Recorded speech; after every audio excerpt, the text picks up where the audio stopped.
அத்தியாயம் 1. என்னை பிரதீப் குமார் என்று அறிமுகப்படுத்திக் கொண்டால் மேற்கொண்டு விவரங்களுக்காக என் வாயை பார்ப்பீர்கள்.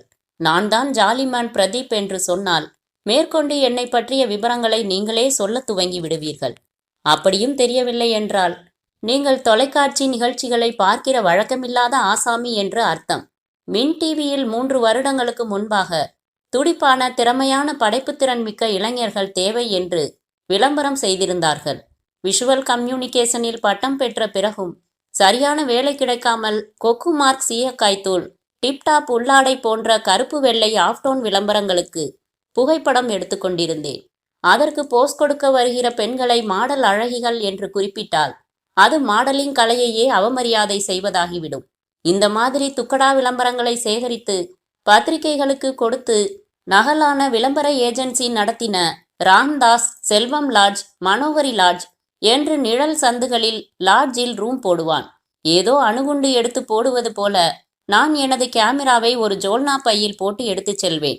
கருப்பும் கனகாம்பரமுமாய் 2 பெண்கள் தாவணிக்கு மேல் முத்துமாலை போட்டு பான்ஸ் வாசனையுடன் காத்திருப்பார்கள். உள்ளாடை விளம்பரம் பிரதீப்பு, 2ல எதை வச்சுக்கலாம் சொல்லு என்பான் ராம்தாஸ். எல்லாம் பேசிட்டேன் என்பான். எவ்வளவு? 100 ரூபாய். அக்கா தங்கச்சி யாரை செலக்ட் செஞ்சாலும் யாருக்கும் கோபம் வராது பிரதீப்பு. நான் கேட்டது எத்தனை ஸ்டில்லு எடுக்கணும்னு. உன் ரசனைக்கு எடுத்து தள்ளு தலைவா. ஒரு ரோல் எடு. உள்ளாடை விளம்பரத்துக்கு பயன்படுத்தினது போக மிச்ச படத்தை தாசன் அண்ணாச்சி கிட்ட படத்துக்கு 50 ரூபாய் ரேட்ல வித்துடுவேன். அவர் என்ன செய்வார் இதை வச்சுக்கிட்டு? தாசன் அண்ணாச்சிய தெரியாதா? நீ எல்லாம் ஒரு போட்டோகிராஃபரா?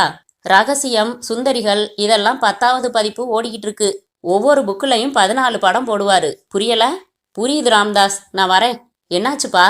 அந்த மாதிரி எல்லாம் படம் எடுக்கிறதுக்காக நான் விஷுவல் கம்யூனிகேஷன் படிக்கல. உன்னை யார் அதெல்லாம் படிக்க சொன்னது? வேலை கிடைச்சதா? உள்ளாடை விளம்பரம் வரைக்கும் வந்துட்ட. உள்ளாடையை எடுத்து கொடுக்கறதுல என்னப்பா? நோ என்று முறுக்கி கொண்டு வெளியே வந்து வராந்தாவில் 2 முழு சிகரெட்டுகள் பற்ற வைக்கும் போது மறுவாரம் பிலிம் ஃபெஸ்டிவல் போக திட்டமிட்டிருப்பது நினைவுக்கு வரும். அதற்கு பணம் தேவை என்பது நினைவுக்கு வரும். யோ, சரி, எடுத்து தொலைக்கிறேன். இதான் கடைசி தடவை. இனிமே இந்த மாதிரி வேலைன்னா என்னை கூப்பிடாத என்பேன்.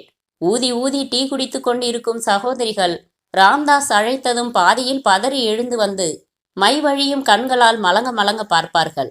எப்படி சார் போஸ் கொடுக்கணும் என்பார்கள். எனக்கு அவர்களின் மினுமினு கவர்ச்சியை தாண்டி பரிதாபமும் அருவெறுப்பும் தான் மனம் முழுக்க ஆக்கிரமித்து கொள்ளும். மானத்திற்கு கூலி வாங்கும் அந்தரங்கத்தை வியாபாரம் செய்யும் அந்த பெண்களை மையமாக வைத்து ஒரு ஷார்ட் பிலிம் செய்ய வேண்டும் என்று யோசித்து யோசித்து முழு ஸ்கிரிப்டும் தயார். 20 நிமிஷங்களுக்கான பிலிம். கருப்பு வெள்ளை ஓப்பனிங் ஷாட்டில் 1kV விளக்கு முழு கருப்பு பிரேமில் பளிச்சென்று எரிகிறது. ஒரு கை அதை திசை திருப்புகிறது. சில பெண்களின் சிரிப்பொலியும் கண்ணாடி வளையல்களின் சத்தமும் ஓவர்லாப். அந்த விளக்குக்கு ஜூம் போனால் அதன் மேல் மெலிதாக ஒரு பெண்ணின் பிம்பம். இப்போது ரெடியா என்று ஒரு அதிகாரமான குரல்.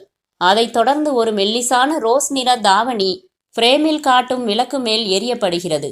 ஏற்கனவே சூடாக இருக்கும் விளக்கில் விழும் அந்த துணி பற்றி கொண்டு எரிய துவங்குகிறது. இப்போது ஒரு குடிசை வீட்டில் விறகை நெருப்பு குச்சி ஏந்திய ஒரு பெண்ணின் கைகள் பற்ற வைக்கின்றன. இப்படியாக போகும் இந்த ஷார்ட் பிலிமுக்கு நிதி உதவி கேட்டு NFDCயில் விண்ணப்பம் கொடுத்து காத்திருக்கிறேன். பிரபல கேமராமேன் கே ஆதித்யாவிடம் அசிஸ்டண்டாக 3 படங்களுக்கு நான் தாக்கு பிடித்ததே பெரிய விஷயம். 3 முறை தேசிய விருது பெற்றவர். காட்சிக்கு தகுந்தபடி லைட்டிங் அமைப்பதில் சித்தர். பல படங்களில் ஒளிப்பதிவுக்காக தியேட்டரில் கைத்தட்டல்கள் வாங்குபவர். பிலிம் இன்ஸ்டிடியூட்டுக்கு போய் அவ்வப்போது லெக்சர் கொடுக்கும் கௌரவ பேராசிரியர். உலகத்தில் நடக்கும் எந்த திரைப்பட விழாவிற்கும் கட்டாயம் போகிறவர். எல்லா பத்திரிகைகளிலும் சுருக்கி பார்க்கும் கண்களோடு காரசாரமாக பேட்டி கொடுப்பார். இப்போது வருகின்ற டைரக்டர்களுக்கு ஒரு இழவும் தெரியாது என்று பரபரப்பாக பேசி பலரிடம் போனில் வாங்கி கட்டி கொண்டவர். அந்தாள்கிட்டையா சேரப்போற என்று என்னை பயமுறுத்தினார்கள். மீறி அவரிடம் சேர்ந்தேன். அவர் என்னை சேர்த்து கொண்டது ஒரு தனி கதை.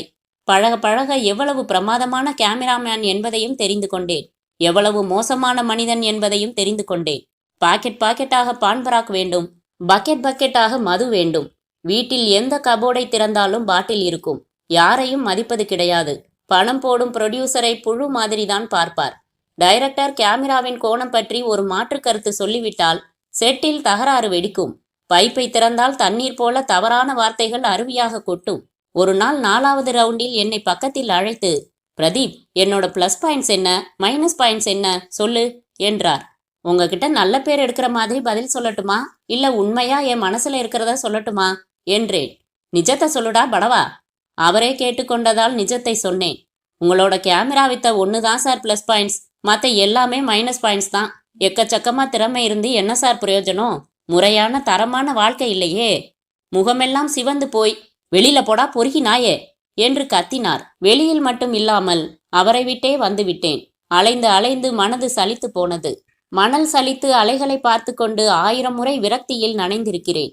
திரைப்படத்திற்கு தயாராக 4 முழு ஸ்கிரிப்டுகள் முழு வசனங்களோடு ஷார்ட் பிரித்து பிரேக் டவுன் கூட போடப்பட்டு பிரசவத்திற்கு காத்திருந்தாலும் வழி மட்டும் வருவதாக இல்லை.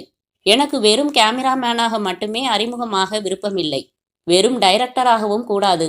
பாலு மகேந்திரா மாதிரி என் கதைக்கு நானே திரைக்கதை வசனம் எழுதி டைரக்ட் செய்து நானே ஒளிப்பதிவும் செய்ய வேண்டும். அப்போதுதான் என் கரு நான் நினைக்கிறபடி உருவாகும். அப்படி ஒரு வாய்ப்பு கிடைப்பதற்குள் நான் சருகாகிவிடக் கூடாதென்று என்னை விட அதிகமாய் கவலைப்பட்டவன் சம்பத்.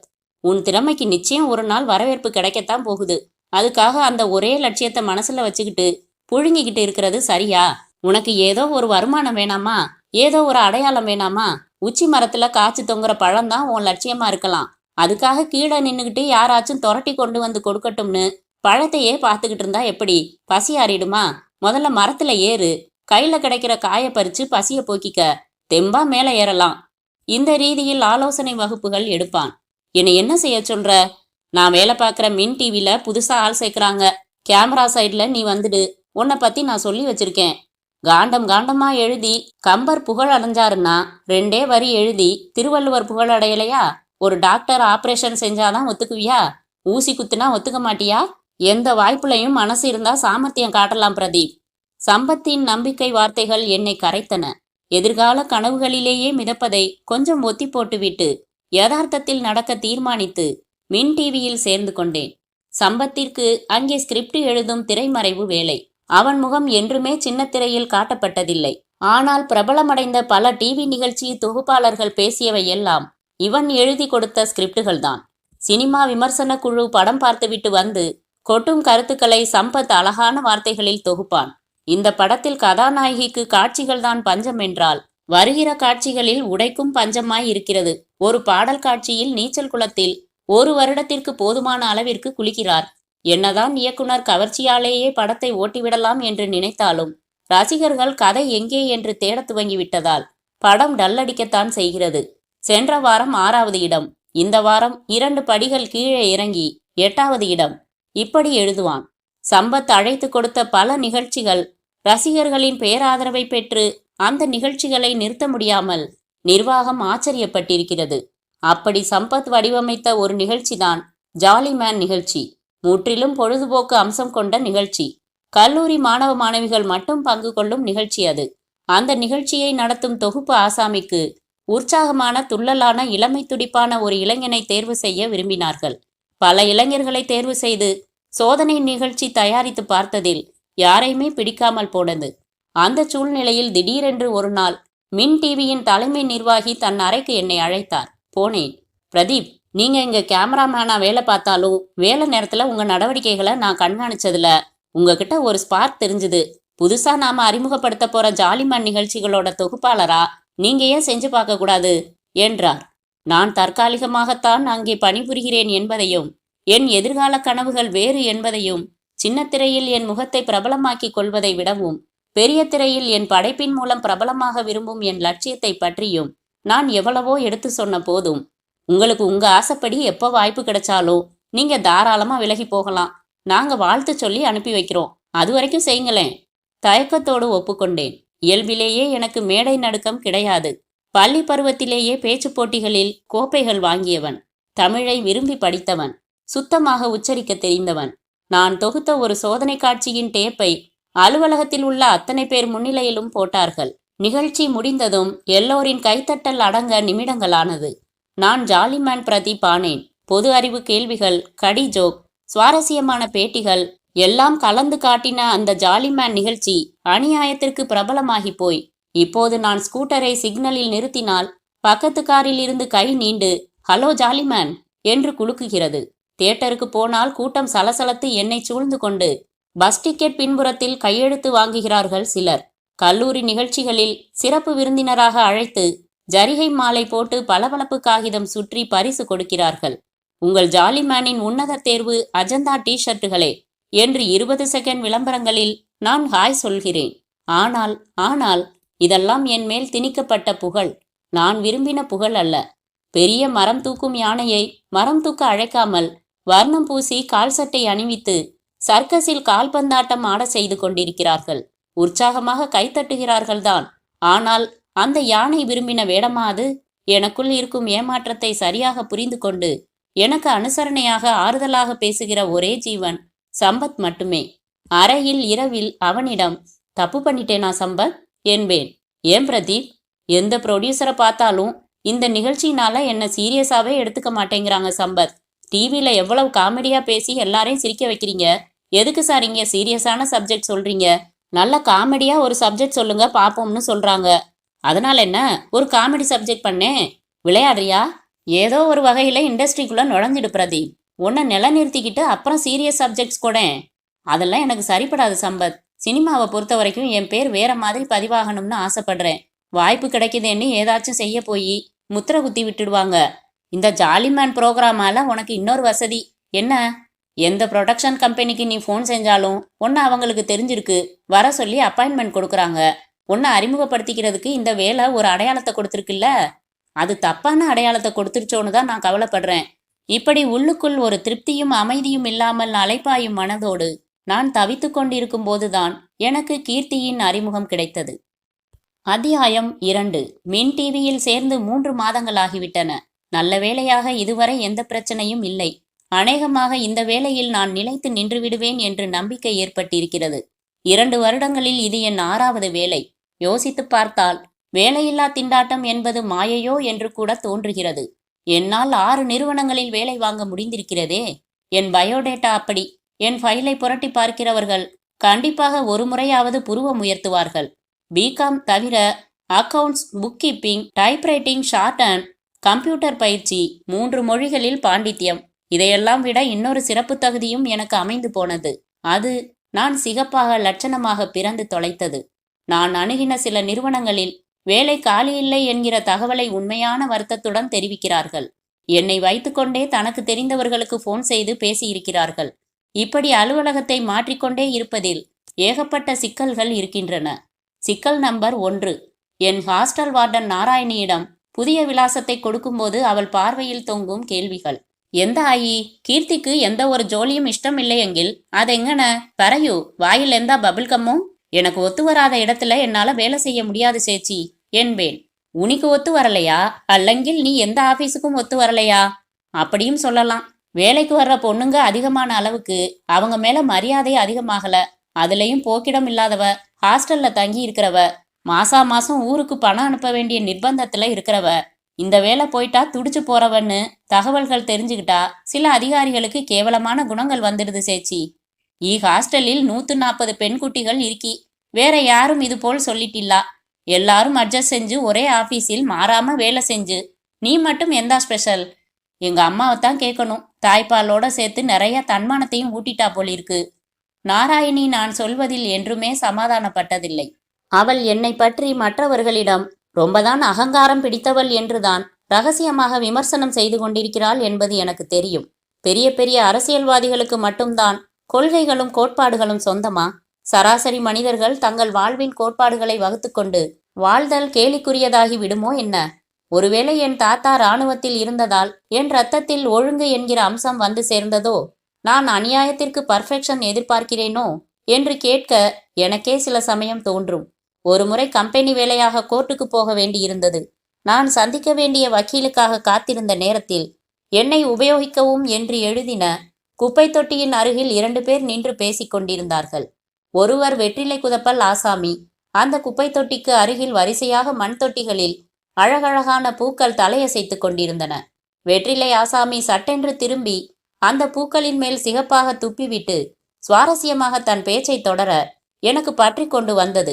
ஆத்திரத்தை அடக்கவே முடியவில்லை. வேகமாக சென்று, உங்களுக்கு கொஞ்சமாவது அறிவு இருக்கா? துப்புறதுக்குன்னு தனியா குப்பை தொட்டி வச்சிருக்காங்கல்ல என்று கத்தினேன். என்னம்மா ரொம்ப தான் குதிக்கிற? உன் வீட்டுக்குள்ள வந்தா துப்பினேன்? இது பொது இடம், உன் வேலையை பார்த்துக்கிட்டு போவியா? எது சார் பொது இடம்? இதுவும் என் வீடு சார், இது உங்க வீடும் கூட. நீங்களும் நானும் கட்டுற வரி பணத்துல தான் இந்த கட்டடமே கட்டினாங்க. நம்ம வீட்டை நாமே அசிங்கப்படுத்துறது நாகரிகமா? உங்க வீட்டுல நீங்களே வளர்க்குற ஒரு செடி மேல இப்படி துப்புவீங்களா? நான் ஆவேசமாக கேட்டதும் அவர் கொஞ்சம் தடுமாறி, சரி ஏதோ பேச்சு சுவாரஸ்யத்துல துப்பிட்டேன், இப்ப என்ன செய்யணுங்கிற? அதோ தெரியுது பாருங்க பைப்பு, அங்கிருந்து தண்ணி பிடிச்சு எடுத்துக்கிட்டு வந்து இந்த செடியை கழுவி விடுங்க. என்ன விளையாடுறியா நீ? செய்ய இஷ்டம் இல்லைன்னா உங்க அட்ரஸை கொடுங்க, உங்க மேல கேஸ் போடுவேன். இதுக்கெல்லாம் கூட கேஸ் போட முடியும், யாரும் மெனக்கெடுறது இல்ல, நான் மெனக்கெடுவேன். எனக்கு ஏகப்பட்ட வக்கீல் ஃப்ரெண்ட்ஸ் இருக்காங்க. அந்த ஆள் ரொம்பவும் பலவீனப்பட்டு போய் தண்ணீர் எடுத்து வந்து செடியை கழுவின பிறகுதான் அந்த இடத்தை விட்டு நான் நகர்ந்தேன். இப்போது உங்களுக்கு நான் 2 வருடங்களில் 6 நிறுவனங்களில் மாறியதற்கான காரணம் புரிந்திருக்குமே. இதே மாதிரிதான் ஒவ்வொரு இடத்திலும் சில சம்பவங்கள். ஒரு அலுவலகத்தில் வேலை நேரத்தில் மேஜையில் கவிழ்ந்து தூங்குவதை வழக்கமாக கொண்டிருந்த ஒரு உதவி மேனேஜரிடம் பலரும் பேச தயங்க நான் பட்டென்று சொல்லிவிட்டேன். 40 பேர் சுறுசுறுப்பா வேலை பார்த்துக்கிட்டு இருக்கிற ஒரு ஆபீஸ்ல நீங்க இப்படி தூங்குறது ரொம்ப அருவருப்பான செயல் சார். நம்ம கஸ்டமர்ஸ் பார்த்துட்டு சிரிச்சிட்டு போறாங்க. இது நம்ம கம்பெனியோட கௌரவத்தை பாதிக்கிற விஷயம். தவிர உங்களை பார்த்துட்டு அசிஸ்டன்ட் மேனேஜரே பொறுப்பு இல்லாம இருக்காரு. நமக்கு மட்டும் என்னப்பா மாங்கு மாங்குன்னு வேலை பார்க்கணும்னு தலையெழுத்தான்னு உங்களுக்கு கீழே வேலை பார்க்கறவங்க வேகம் இல்லாம வேலை பார்க்கறாங்க. இது கம்பெனியோட வளர்ச்சியை பாதிக்கிற விஷயம். உங்களுக்கு தூங்கணும் மாதிரி இருந்தா லீவ் போட்டுட்டு வீட்டுக்கு போய் தூங்குங்க சார். Stop it. என்ன நீ பேசிக்கிட்டே போற? நீ எனக்கு கீழே வேலை பார்க்குற கிளார்க்கு. நீ என்னவோ இந்த கம்பெனி எம்டி மாதிரி எனக்கு அட்வைஸ் பண்றியா? தப்புன்னு எனக்கு படுறத யாரா இருந்தாலும் சுட்டி காட்டத்தான் செய்வேன் சார். நீங்க மேலதிகாரியா இருந்தா அதுக்காக மரியாதை தரலாம், பயந்து நடுங்க முடியாது சார். உன்னை இந்த வேலையில இருந்து தூக்க முடியும் என்னால. செய்யுங்க. எதனால செஞ்சீங்கன்னு விவரமா ஒரு லெட்டர் டைப் செஞ்சு நம்ம எம்டிக்கு அனுப்பி அதோட ஜெராக்ஸ் காப்பிய நம்ம ஆபீஸ்ல வேலை பார்க்குற அத்தனை பேருக்கும் டிஸ்ட்ரிபியூட் பண்ணிட்டு தான் நான் வெளியில போவேன். அந்த உதவி மேனேஜர் சமயம் பார்த்து எம்டியிடம் என்னை பற்றி நான் திமிரானவள், எதற்கும் கீழ்ப்படியாதவள், திறமை இல்லாதவள் என்று போட்டு கொடுத்து டிஸ்மிஸ் ஆர்டரில் கையெழுத்து வாங்கிவிட்டார். நான் சொன்னபடி உண்மையான பின்னணியை எம்டிக்கு விளக்கி எழுதி நகல்களை எல்லோருக்கும் விநியோகித்து விட்டுத்தான் புறப்பட்டேன். எனது இந்த குணங்களுக்காக வசந்தி எனக்கு சூட்டிய பட்டப்பெயர் மிலிட்ரி கேர்ள். வசந்தி நான் தங்கியிருக்கும் ஹாஸ்டலில் என் அறை தோழி. ஒரு பத்திரிகை அலுவலகத்தில் லே அவுட் ஆர்டிஸ்டாக வேலை. அவள் சிபாரிசு செய்து நான் வேலையில் சேர்ந்த ஒரு நிறுவனத்தில்தான் அதிகபட்ச 7 மாதங்கள் வேலை பார்த்தேன். அதன் மேனேஜர் ரூபன் ஒரு இளைஞன். மரியாதையாகத்தான் பழகி கொண்டிருந்தான். அறைக்குள் அழைத்தால் அலுவலக விஷயம் தவிர வேற எதுவும் பேச மாட்டான். கண்ணியமாக முகம் பார்த்து பேசுவான். யூ லுக் ஸ்மார்ட் என்று வழிய மாட்டான். திடீரென்று ஒரு சனிக்கிழமை மாலை என்னை கூப்பிட்டான். நாளைக்கு சண்டே, ஹாஸ்டல்ல என்ன பண்ணுவீங்க கீர்த்தி? துணி துவைப்பேன், என் ரூமை கிளீன் பண்ணுவேன், ஹாலில் டிவி இருக்கு, அதில் ப்ரோக்ராம்ஸ் பார்ப்பேன், நல்ல படமா இருந்தா ஃப்ரெண்டோட சினிமாவுக்கு போவேன். ஏன் சார்? சுதா நேத்து தான் உங்களை பத்தி சொன்னாங்க. ஊருக்கு நீங்க அனுப்புற பணத்துல தான் அம்மா தம்பி தங்கை எல்லாம் குடும்பம் நடத்தணும்னு சொன்னாங்க. அப்படியா? ஆமா சார். ஹாஸ்டல்ல தங்குறதுக்கும் சாப்பாட்டுக்கும் தவிர மற்ற செலவு இருக்கு. நீங்க வாங்குற சம்பளத்துல இந்த செலவெல்லாம் போக 500 ரூபாய்க்கு மேல ஊருக்கு அனுப்ப முடியாதே. 700 ரூபாய் அனுப்புறேன் சார். கிரேட். அப்ப நீங்க அனாவசியமா 10 பைசா கூட செலவு செய்ய மாட்டீங்கன்னு அர்த்தம், சரியா? கரெக்டு தான். தம்பி தங்கச்சி படிக்கிறாங்கல்ல, போதுமா 700 ரூபாய்? சிரமம்தான் சார். தேவைகளை சுருக்கிக்கிட்டா செலவுகள் குறையும் சார். அது சரி, என்ன திடீர்னு என் குடும்பத்தை பத்தி எல்லாம் இன்னைக்கு இவ்வளவு பர்சனலா விசாரிக்கிறீங்க ரூபன்? கொஞ்சம் உங்களோட பர்சனலா பழகினா அது உங்க குடும்பத்துக்கு உதவியா இருக்குமேன்னு யோசிச்சேன். புரியலையே. எனக்கு இந்த கம்பெனி 20,000 தருது கீர்த்தி. இது தவிர ஓசியில காரு, குவார்ட்டர்ஸ், டெலிஃபோன். நானும் பேச்சுலர். எவ்வளவு சாப்பிட்டாலும் விதவிதமா ட்ரெஸ் வாங்கினாலும் எக்கச்சக்கமா பணம் இருக்கு. எனக்கு தேவைக்கு மேல பணம், உங்களுக்கு பணம் தேவையா இருக்கு. மாசம் 4,000 தரட்டுமா கீர்த்தி? பிச்சையா? சாச்சா, அக்கறையில செய்யற உதவி. உழைக்காம பெறுகிற எந்த பணமும் எனக்கு பிடிக்காது ரூபன். சரி, இந்த பணத்தை உழைச்சே வாங்கிக்கங்களேன். எப்படி? நம்ம கம்பெனிக்கு மகாபலிபுரத்துல கெஸ்ட் ஹவுஸ் இருக்கு, என்கிட்ட கார் இருக்கு, உங்ககிட்ட இளமை இருக்கு, மாசத்துல 4 ஞாயிற்றுக்கிழமை இருக்கு. 1000 × 4 4000. என்ன சொல்றீங்க? ஒரு முழு நிமிடம் அவனை உற்று பார்த்தேன். நீங்க இந்த கம்பெனியோட மேனேஜர். எஸ். அதனால உங்க அனுமதியோட இப்போ ஒரு காரியம் செய்ய ஆசைப்படுறேன் சார். என்ன செய்யணும்? என் செருப்பை கழட்டி உங்களை அடிக்கணும் சார் என்று குனிந்து கழற்றி கையில் எடுத்துக்கொண்டேன். ஏய், வாட் இஸ் திஸ்? வெளவெளத்தான். நீ யாரா என் கற்புக்கு விளை வைக்கிறதுக்கு? ஒழுக்கம் கெட்டு தப்பு பண்றதுன்னு தீர்மானிச்சிட்டேன்னா நீ சொன்னியே மாசம் 20,000, அதை தினமும் சம்பாதிப்பேன். அப்படி தீர்மானிச்சதுக்கு அப்புறம் உனக்கு ஃபோன் பண்றேன். Good bye. என்று புறப்படும் முன் அவன் கன்னத்தை என் ஹீல்ஸ் 2 முறை செல்லமாக தொட்டது. ஹாஸ்டலின் மொட்டை மாடியில் அன்றைக்கிரவு நானும் வசந்தியும் நைட்டியில் உலாத்திக் கொண்டிருந்த போது, கீர்த்தி, உன்னோட கோபம் நியாயம்தான், ஆனா விளைவுகளை பத்தி நீ யோசிக்க மாட்டேங்கிற. இப்ப இந்த வேலையும் போயிடுச்சு. என்ன வசந்தி பேசுற நீ? இந்த வேலை நிலைக்கணுங்கிறதுக்காக அவனோட ஆசைக்கு இணங்கி போக சொல்றியா? அப்படி சொன்னேனா? செருப்பால் அடிச்சது ஓவர் ரியாக்ஷன்னு உனக்கு படலையா? சார், நீங்க நினைக்கிற மாதிரியான பொண்ணு நான் இல்ல. என்கிட்ட இந்த மாதிரி எல்லாம் இனிமே பேசாதீங்கன்னு சொல்லிட்டு வந்திருந்தா மறுபடியும் அவன் இதை பத்தி பேச போறதில்ல. ஓ வேலையும் சம்பளமும் எந்த பிரச்சனையும் இல்லாம தொடர்ந்து இருக்கும். என்னால அப்படியெல்லாம் மனசை கட்டுப்படுத்தி நடந்துக்க முடியாது. அந்த நேரம் எது சரின்னு எனக்கு படுதோ அப்படி செஞ்சிடுவேன். எனக்கு வேலையை விட தன்மானம் முக்கியம். வசந்தி சிரித்தாள். ஏண்டி சிரிக்கிற? இதே மாதிரி என் ஆபீஸ்லயும் ஒரு சம்பவம் நடந்துச்சு. அப்ப நான் நடந்துகிட்டதை நினைச்சுக்கிட்டேன். என்ன நடந்துச்சு? ஒரு உதவி ஆசிரியர், 50 வயசு, விடோயர். அவர் வீட்டுல தனிப்பட்ட முறையில 30 வருஷமா சேகரிச்சு ஒரு மினி லைப்ரரியே வச்சிருக்கிறதா சொன்னாரு. ஒரு நாள் வந்து பாருங்க, வேண்டிய புக்ஸ் எடுத்து படிச்சுட்டு தாங்க, எல்லாருக்கும் உபயோகமாகணும்னு அவர் எல்லார்கிட்டையும் சொல்லுவாரு. என்கிட்டையும் சொன்னாரு. ஒரு நாள் ஈவினிங் ஆபீஸ் முடிஞ்சு பஸ்ல அவர் கூடவே அவர் வீட்டுக்கு போனேன். பாத்துக்கிட்டுமா குளிச்சுட்டு வந்துடுறேன்னு பாத்ரூமுக்கு போனாரு. கொஞ்ச நேரத்துல டமார்னு பக்கெட் உருள்ற சத்தம், ஆன்னு அவர் அலற சத்தம். பதறி போய் ஓடினேன். இடுப்புல ஈரத்துண்டோட தலைய தேய்ச்சிக்கிட்டே வெளியில வந்தாரு. வழுக்கி விழுந்துட்டேன்னாரு. மயக்கமா வருதுன்னாரு. அப்படியே கட்டில்ல படுத்துட்டாரு. நான் தண்ணி எடுத்துட்டு போய் முகத்துல தெளிச்சு குடிக்க சொன்னேன். என் கைய பிடிச்சு டம்ளரை வாங்கி குடிச்சவரு சட்டுன்னு என் தோல்ல சாஞ்சு அழ ஆரம்பிச்சாரு. எனக்கு ஆதரவா யாரும் இல்லம்மான்னு சொல்லி அழுதபடி என்ன அணைக்கவும் ஆரம்பிச்சாரு. எனக்கு விஷமத்தனம் புரிஞ்சுது. தூணு மூஞ்சில துப்பிட்டு வந்தியா? இல்ல, விளக்கிட்டு வேகமா வெளியேறிட்டேன். எதுவுமே திட்டலையா? இல்ல, எனக்கு அதிர்ச்சி தான் அதிகமா இருந்துச்சு. எனக்கு அப்பா மாதிரியானவரு இப்படி நடந்துகிட்டாரேன்னு பதட்டமா இருந்துச்சு. நான் எதுவுமே பேசாம வந்ததே அவருக்கு பெரிய உறுத்தலை ஏற்படுத்திடுச்சு போலிருக்கு. மறுநாள் 3 பக்கத்துக்கு ஒரு லெட்டர் எழுதி கொடுத்தாரு. மிருகத்தனமா நடந்துகிட்டேன், என்ன மன்னிச்சிடுமா, யாருகிட்டையும் சொல்லிடாத, என் மானம் போயிடும், எனக்கு தற்கொலை செஞ்சுக்கிறது தான் வழி, அது இதுன்னு லெட்டர் பூரா ஒரே புலம்பல்.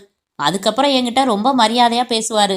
பேசுறப்ப வசந்தி சிஸ்டர்னு ரொம்ப ஜாக்கிரதையா தான் குறிப்பிடுவாரு.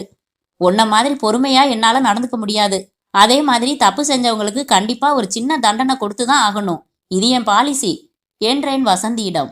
சரி விடு, இது ஏன் குணம், அது ஓங்கணும். இப்ப அடுத்த வேலைக்கு என்ன செய்யறதா உத்தேசம்?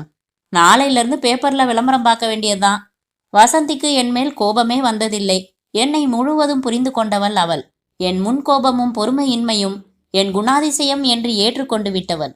அதனால் எப்போதும் கடிந்து கொள்வாளே தவிர உறவை கத்தரித்து கொண்டு விலகி விடுவதில்லை. அந்த நட்பு காரணமாக அவள்தான் என்னை இந்த மின் டிவிக்கு அழைத்து வந்து உதவி புரோகிராம் எக்ஸிக்யூட்டிவ் மேனன் முன்பாக நிறுத்தியவள். உங்களுக்கு ஒரு செக்ரட்டரி வேண்டி இருக்கிறதா சொன்னீங்கல்ல சார், இவ கீர்த்தி, என் ஃப்ரெண்டு. ஃபைல பாருங்க, ஏராளமான தகுதிகள் வச்சிருக்கா.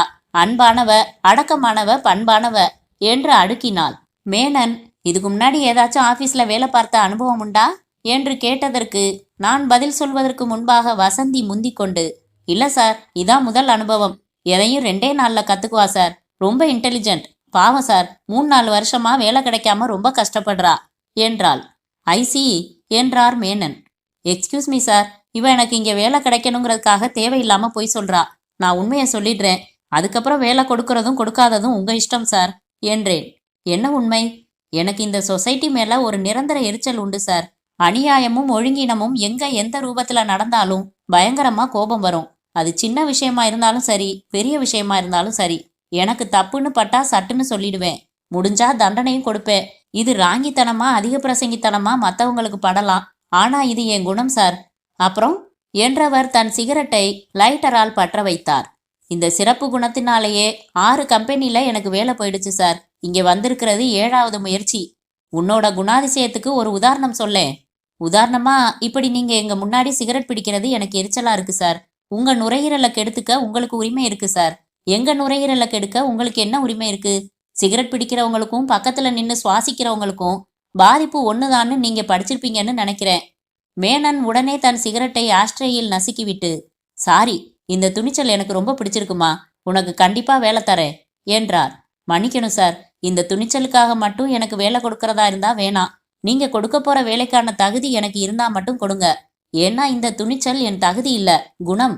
மேனன் சிரித்து, உன்கிட்ட ஒரு வார்த்தை பேசுறதுக்கு முன்னால 10 நிமிஷம் யோசிக்கணும் போலிருக்கே என்றார். வேலை கிடைத்து விட்டது. வேலை எனக்கு பிடித்தும் விட்டது. நான் டைப் அடிப்பது, கூட்டுவது, கழிப்பது, திட்டங்கள் வகுப்பது என்கிற வேலைகள்தான் இருக்கும் என்று நினைத்து கொண்டிருந்தேன். இதை தவிரவும் எனக்கு ஒரு முக்கியமான வேலை கொடுத்தார் மேனன். மின் டிவியில் ஒளிபரப்பாகிற நிகழ்ச்சிகளில் மேனனின் கட்டுப்பாட்டுக்கு கீழே இருக்கின்ற பல வகையான நிகழ்ச்சிகளின் தயாரிப்பு பணி முடிந்ததும் பீட்டாகாம் வீடியோ கேசட்டுகள் இறுதி உத்தரவுக்கு அவர் மேஜைக்கு வரும். அதை ஒவ்வொன்றாக டெக்கில் போட்டு பார்த்து நிகழ்ச்சி பற்றிய எனது விமர்சனத்தை 10 வரிகளில் எழுதி அவர் பார்வைக்கு வைக்க வேண்டும். நான் விமர்சனத்தில் லாஜிக் தவறுகள், நிறுவனத்தின் தரத்தை குறைக்கும் வசனங்கள், பிரச்சனைகள் எழுப்புகின்ற சாத்தியமிக்க சொற்களை நான் குறிப்பிட வேண்டும். கிட்டத்தட்ட ஒரு சென்சார் போர்டின் அதிகாரி போன்ற வேலை. அப்படி நான் விமர்சனம் எழுதின ஒரு ஜாலிமேன் நிகழ்ச்சிதான் எனக்கு பிரதீப் குமாரை அறிமுகம் செய்து வைத்தது. அத்தியாயம் 3. கீர்த்தி எனக்கு அறிமுகமான நாள் எனக்கு நன்றாக நினைவில் பதிந்திருக்கிறது. அன்று அடுத்த வார ஜாலிமேன் நிகழ்ச்சியை எடிட்டிங் அறையில் எடிட் செய்து கொண்டிருந்தேன் நான். முதல் 10 எபிசோட்கள் மட்டும்தான் சம்பத் அந்த நிகழ்ச்சியின் தயாரிப்பாளராய் இருந்தான். அதன் பிறகு ஸ்கிரிப்ட் அமைப்பு, நிகழ்ச்சி அமைப்பு, எடிட்டிங், இசை சேர்ப்பு எல்லாமே என் பொறுப்பில் விட்டுவிட்டார்கள். அப்போது இன்டர்காமில் மேனன் என்னை அழைத்தார். பிரதீப், கொஞ்சம் என் ரூமுக்கு வந்துட்டு போப்பா. 10 நிமிஷம் கழிச்சு வரலாமா சார்? சரி. 10 நிமிடம் கழித்து போன போது அவர் முகம் சிவந்திருந்தது. உட்காரு பிரதீப், என்ன இப்படி பண்ணிட்ட? என்ன சார் ஆச்சு? நாளைக்கு ஏர்ல போக வேண்டிய உன் ஜாலிமேனை நான் கம்ப்ளீட்டா ரிஜெக்ட் பண்ண வேண்டியதா இருக்கு. அடுத்த வாரத்துக்காக நீ ரெடி பண்றதை தான் நான் பார்த்துட்டு டெலிகாஸ்டுக்கு அப்ரூவ் செய்யணும். எதுக்கு இந்த தடவை ரிஜெக்ட் பண்றீங்க சார்? எப்பவும் போல கலகலப்பா வந்திருக்கே சார். கலகலப்பா வந்திருக்கிறது சரிதான். ஆனா 15 நிமிஷத்துக்கு ஒரு டாபிக்ல அரட்டை அடிச்சிருக்க. என்ன டாபிக் நீயே சொல்லு. இன்னைக்கு பல பெண்கள் கற்புங்கிற புனிதமான விஷயத்துக்கு அவ்வளவா முக்கியத்துவம் தர்றதில்லைங்கிற கருத்துல கொஞ்ச நேரம் பேசினேன் சார். அதான் சரியில்லை. ஒரு பொய்யான கருத்தை அலங்காரமா பேசியிருக்கிற. இந்த உன் வாதத்தை பார்க்கிற பல பெண்களோட மனசு புண்படும். எனக்கு சொரீர் என்று கோபம் வந்தது. பொய்யான கருத்தா? யார் சொன்னது? நான் சொன்னது நிஜம் சார். நீங்க வீட்டை விட்டா இந்த ஆபீஸ், ஏசி ரூம்னு வாழ்ந்துகிட்டு இருக்கீங்க. நான் எல்லா மட்டத்திலையும் பழகிட்டு இருக்கேன் சார். எதை வச்சு நான் சொன்ன கருத்து சரியில்லைன்னு சொல்றீங்க? இதோ பாருப்பா, எனக்கு வாதம் பண்ண வராது. என்னோட செக்ரட்டரி கீர்த்தி தான் இது சரியில்லைன்னு கமெண்ட் எழுதி வச்சிருந்தா. அவளோட கருத்து பல சமயம் கரெக்டா தான் இருக்கு. ஒரு நிமிஷம் இரு என்று இன்டர்காம் பட்டன் அழுத்தி, கீர்த்தி கொஞ்சம் வாமா என்றார். உள்ளே வந்த கீர்த்தியை நான் அப்போதுதான் முதல் முறையாக சந்தித்தேன். கீர்த்தி, இவர்தான் பிரதீப் குமார். ஜாலிமேன் பண்றாரே இவர்தான். தான் பேசினது சரிதான்னு சொல்றாரு. எப்படி சரியில்லைன்னு நீ எடுத்து சொல்லுமா. ஹலோ சார் என்று புன்னகைத்தாள். ஹலோ என்று எரிச்சலை அடக்கி கொண்டு சிரிக்க முயன்றேன். நாங்கள் இருவரும் ஏற்கனவே அமர்ந்திருந்ததால் அவள், நான் உட்காரலாமா சார் என்று மேனனிடம் கேட்டுக்கொண்டு ஒரு பிளாஸ்டிக் நாற்காலியை இழுத்து என் முகம் பார்க்கும்படியாக திருப்பி போட்டுக்கொண்டு அமர்ந்தாள். கைகளை கட்டி கொண்டாள். சொல்லுங்க மிஸ்டர் பிரதீப் என்றாள். நீங்க தான் சொல்லணும் என்றேன். இன்னைக்கு பெண்கள் கற்புக்கு அவ்வளவா முக்கியத்துவம் தர்றதில்லைன்னு 15 நிமிஷத்துக்கு தமாசா பேசியிருக்கீங்க. எதை வச்சு அப்படி சொல்றீங்க? எல்லா பெண்களும்னு ஒட்டுமொத்தமா சொல்லல, பல பெண்கள்னு தான் பேசினேன் என்றேன் சூடாக. பல பெண்கள்னு சொன்னா எப்படி? ஒரு பர்சன்டேஜ் சொல்ல முடியுமா? பெண்கள்ல எத்தனை சதவீதம் பேர் இப்போ கற்புக்கு முக்கியத்துவம் தர்றதில்ல? நம்ம ஆபீஸ்ல சம்பளத்தோட 1 மாசம் லீவ் கொடுத்து செலவுக்கும் பணம் கொடுத்தா சர்வே நடத்தி சரியான சதவீதம் சொல்லலாம். இந்த தலைமுறையில உள்ள பெண்கள் மனசுல கற்புக்கு முக்கியத்துவம் இழந்துகிட்டு இருக்குன்னு என்னால அதிகாரப்பூர்வமா சொல்ல முடியும். சொல்லுங்க. நான் பல லேடி டாக்டர்ஸ் கிட்ட பர்சனலா இதை பத்தி பேசியிருக்கேன். முந்தி காலேஜ் கேர்ள்ஸ் நிறைய பேர் கலைச்சுக்கிறதுக்கு வந்தாங்க. இப்பெல்லாம் +2 படிக்கிற ஸ்கூல் கேர்ள்ஸே வர ஆரம்பிச்சிட்டாங்கன்னு சொல்றாங்க. பேப்பரை புரட்டுங்க, தினம் ஒரு கள்ளக்காதல் மேட்டராவது வரும். கடற்கரைக்கு போய் பாருங்க, ஜோடி ஜோடியா வர்ற அத்தனை பேரும் நிஜமான காதலர்கள் இல்ல. சிட்டில டிஸ்கோ நடத்துற ஹோட்டல்ஸ் பெருகிடுச்சு. Fashion show, pop show, rain dance, இங்கெல்லாம் போய் மாடர்ன் கேர்ள்ஸோட நடவடிக்கைகளை பார்த்திருக்கீங்களா நீங்க? இது இந்தியாதானான்னு நமக்கே ஆச்சரியமா இருக்கும். நடிகைகள், உலக அழகிகள் பேட்டிகளை எல்லாம் படிச்சு பாருங்க. எவ்வளவு வெளிப்படையா பாலுணர்வு பத்தி அலட்சியமா கருத்துக்கள் சொல்றாங்க. முந்தியெல்லாம் சினிமாக்கள்ல ஒரு பெண்ணை ஒருத்தன் கெடுத்துட்டான்னா பஞ்சாயத்து பண்ணி அவனுக்கே கட்டி வைக்கிற மாதிரி காட்சிகள் அமைப்பாங்க. இப்ப பாருங்க, உடம்ப தொட்டுட்டதாலேயே மனசை தொட்டதா ஆகாதுங்கிற மாதிரி கன்வின்சிங்கா டயலாக் வச்சு பாலுணர்வு சம்பந்தப்பட்ட பிரச்சனைகளை டிவி நிகழ்ச்சிகள்ல பகிரங்கமா அலசுற சூழ்நிலை ஏற்பட்டிருக்கு. ஒரு காலத்துல மஞ்சள் கயித்துல கட்டுற தாலிக்கு ஒரு மரியாதை இருந்துச்சு. பலர் அந்த கயித்துக்கு பதிலா தங்கச்சைனா மாத்திக்கலையா? பலர் தூங்குறப்ப கழட்டி வச்சிடுறது இல்லையா? இதெல்லாம் என்ன உணர்த்துதுன்னு யோசிச்சு பார்க்கணுங்க. உடலை வித்து பிழைப்பு நடத்துறவங்கன்னு ஒரு தனி கூட்டம் முந்தி இருந்தது. இப்ப ஆடம்பர வாழ்க்கைக்கு ஆசைப்பட்டு யாரோட வேணாலும் பணத்துக்காக கம்பெனி கொடுக்க நிறைய பெண்கள் தயாரா இருக்காங்க தெரியுமா? பெண்களை தவறான பாதைக்கு அழைத்து செல்கின்ற கயவர்கள் கிட்ட நீங்க பேசி பார்த்திருக்கீங்களா? நான் பேசியிருக்கேன். நீ எதுக்கு அவனுங்க கிட்ட எல்லாம் பேசின என்று குறுக்கிட்டார் மேனன். பொம்பளைங்களை அனுபவிக்கிறதுக்கு இல்ல சார், இந்த கயவர்களோட வாழ்க்கைய மையமா வச்சு ஒரு டாக்குமெண்ட்ரி ஃபிலிம் பண்ற ஐடியால சந்திச்சேன். அவங்க சொன்ன பல தகவல்கள் எனக்கு தூக்கி வாரி போட்டுச்சு. காலேஜ் ஸ்டூடெண்ட்ஸ் பல பேர் அவங்க லிஸ்ட்ல இருக்காங்க. வேலைக்கு போற பெண்கள்ல nurses, typist, junior artist, model girls, air hostess, இல்ல டீச்சர்ஸ் கூட அவங்க லிஸ்ட்ல இருக்காங்க. இவங்க எல்லாம் வறுமைக்காக தப்பு பண்றவங்க இல்ல, ஆடம்பர தேவைக்காக. ஆம்பளைங்கள்ல ஒரு மாற்றம் தேடி தப்பு பண்றவங்க மாதிரி பல பெண்களும் உண்டாம். ஒரு அதிகாரியோட மனைவி அந்த மாதிரியாம். அவங்க பணம் கொடுப்பாங்களாம். அந்த மாமாக்கள் கிட்ட பேசினா என்னடா இது, இதெல்லாம் நிஜமானு பிரமிப்பா இருக்கும். இப்ப சொல்லுங்க கீர்த்தி, இந்த காலகட்டத்துல பெண்களுக்கு கற்பு மேல உள்ள மரியாதை குறைஞ்சிருக்குன்னு நான் சொல்றது சரிதானே? படபடவென்று பேசிவிட்டு எக்ஸ்கியூஸ் மீ என்று மேனனின் மினரல் வாட்டர் பாட்டிலை எடுத்து குடித்தேன். கீர்த்தி, பிரதீப் சொல்றது கரெக்டா தானே படுது என்றார் மேனன். இதை ஓரளவுக்கு தான் சார் நான் ஒத்துக்குவேன். கற்பு விஷயத்துல எங்கேயும் தப்பே நடக்கலன்னு நான் சொல்லல. ஆனா சில சம்பவங்களை வச்சுக்கிட்டு ஒட்டு மொத்தமான ஒரு கருத்தை உருவாக்குறது சரியாங்கிறது தான் என் கேள்வி. இப்ப நான் தினம் சாப்பிட்றேன், பஸ் பிடிச்சு ஆபீஸ் வரேன், ஹாஸ்டலுக்கு போய் தூங்குறேன். இதெல்லாம் ஒரு செய்தியே இல்ல. நான் நடு ரோட்ல திடீர்னு ட்ரெஸ் எல்லாம் அலங்கோலம் பண்ணிக்கிட்டு டான்ஸ் ஆடினா அதை போட்டோ பிடிச்சு செய்தியா போடுவாங்க. அதுதான் நியூஸ். அதை பார்த்துட்டு சமுதாயத்துல எல்லா பெண்களும் பைத்தியமாயிட்டு வர்றாங்கன்னு சொல்லிட முடியுமா? கம் டு தி பாயிண்ட் என்றேன் பொறுமை இல்லாமல். நீங்க சொன்னீங்களே ஆபீஸ் போறவங்கல்ல சில பெண்கள் ஆடம்பர தேவைக்காக தப்பு பண்றாங்கன்னு. எனக்கும் ஒரு வாய்ப்பு வந்துச்சு. ஒரு கம்பெனில மேனேஜர் ஒருத்தன் வாரம் என்னோட ஜாலியாரு மாசம் 4000 தரேன்னு சொன்னான். எனக்கும் ஆடம்பர தேவைகள் இருக்கு சார். நான் செருப்பால் அடிச்சுட்டு வெளியில வந்தேன். இதே மாதிரி என் ஃப்ரெண்டுக்கு ஏற்பட்டது. அவ மௌனமா வெளியில வந்தா. நீங்க செருப்பால் அடிச்சுட்டு வந்த அதே மேனேஜர் கிட்ட 4000 பத்தாது 5000 கொடுங்கன்னு பேரமே பேசிட்டு வேற ஒருத்தி போயிருக்க மாட்டான்னு உங்களால சொல்ல முடியுமா? நான் தான் இதை பொதுப்படையா சொல்லல, சில பேர் இப்படி இருக்காங்கன்னு தானே சொன்னேன். அந்த மைனாரிட்டி மேட்டரை மீடியாக்கள்ல பப்ளிஷ் கொடுத்து பேசுறப்போ ஒட்டுமொத்த சொசைட்டியே இந்த போக்குல போயிட்டு இருக்குன்னு ஒரு ஒப்பீனியன் உருவாக்குறீங்க சார். சமுதாயத்துல நடக்கிற சம்பவங்கள் எதுவா இருந்தாலும் அதை பிரதிபலிக்க வேண்டியது மீடியாக்களோட கடமை. ஒரு பிரச்சனைய பத்தி பேசினா தான் அதுக்கான தீர்வை பத்தி யோசிக்க முடியும். பிரச்சனைய பேசவே கூடாதுன்னா எப்படி? நம்ம நாட்டுல புதுசா ஒரு இராணுவ தளவாடம் வாங்கியிருக்காங்கன்னு வைங்க. அதுவும் சமுதாயத்துல நடக்கிற ஒரு சம்பவம் தான். அதை டிவில கவர் பண்ண முடியுமா? செயல்முறை விளக்கத்தோட செய்தி சொல்லுவாங்களா? மாட்டோம், கூடாது. ஏன்? இது நம்ம நாட்டோட பாதுகாப்பு சம்பந்தப்பட்டது. இதே மாதிரிதான் சொல்றேன். மேல் நாட்டு நாகரிகத்தை நோக்கி ஒரு கூட்டம் திசை திரும்பி இருக்குங்கிறத அதிகமா மீடியாக்கள்ல எக்ஸ்போஸ் பண்றது நம்ம நாட்டோட கலாச்சார பாதுகாப்புக்கு நல்லதில்ல. இதை பாக்குறவங்க பல பேர் மனசுல சொசைட்டி இப்படி மாறிக்கிட்டு இருக்குன்னு ஒரு செய்தி தகவலா மட்டும் பதிவாகிறது இல்ல சார். அட, இவ்வளவு நடக்குதா? நாம தான் கட்டுப்பெட்டி தடமா இருக்கோமோ? நாமும் இதே மாதிரி கொஞ்சம் கட்டுப்பாடுகளை தளர்த்திட்டு உல்லாசமா வாழ்ந்தா என்னன்னு ஒரு ஆசையை தூண்டவும் செய்யும் சார். கற்புக்கு முக்கியத்துவம் தராம போயிட்டு இருக்கே இந்த சமுதாயம் அப்படின்னு நீங்க நிஜமாவே ஆதங்கப்பட்டீங்கன்னா ஏதோ சில இடத்துல நடக்கிற எல்லை மீறல்களை விளம்பரப்படுத்தாம இருக்கிறது தான் நல்லது என்றாள் கீர்த்தி. எக்ஸ்கியூஸ் மீ சார் என்று மேனனிடம் அனுமதி பெற்று சிகரெட்டை பற்ற வைத்துக் கொள்ள முனைந்த என்னை தடுத்தாள் கீர்த்தி. 1 மினிட் மிஸ்டர் பிரதீப், மேனன் சார்கிட்ட அனுமதி கேட்கணும்னு தோணின உங்களுக்கு என்கிட்டையும் அனுமதி கேட்கணும்னு தோணலையா? Sorry, may I smoke please? Sorry, எனக்கு பிடிக்கல. You may go out and smoke. நீங்க டென்ஷன் ஆயிட்டீங்க. You need it. போய் ஸ்மோக் பண்ணிட்டு வாங்க. நான் வெயிட் பண்றேன். Let us continue our discussion. சட்டென்று வெளியே வந்து வராந்தாவில் நின்று சிகரெட்டை பற்ற வைத்துக் கொண்டேன்.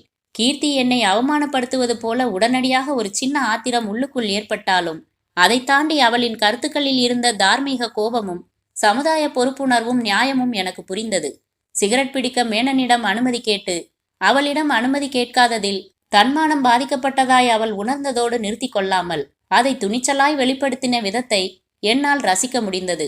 உள்ளே அவர்கள் இருவரும் காத்திருப்பார்கள் என்கிற எண்ணம் வர அவசரமாக பாதி சிகரெட்டில் அணைத்து போட்டுவிட்டு உள்ளே போனேன். கீர்த்தி, நிகழ்ச்சியில நான் பேசின கருத்துக்கள் உண்மை நிலைய பிரதிபலிக்கிறதா இருந்தாலும் கலாச்சார பாதுகாப்புக்காக சில விஷயங்களை ரொம்பவும் பகிரங்கப்படுத்துறது சரியில்லைங்கிற உங்க வாதத்துல உள்ள நியாயத்தை என்னால புரிஞ்சுக்க முடியுது. அந்த புது கோணத்தை எனக்குள்ள விதைச்சதுக்கு ரொம்ப தேங்க்ஸ்.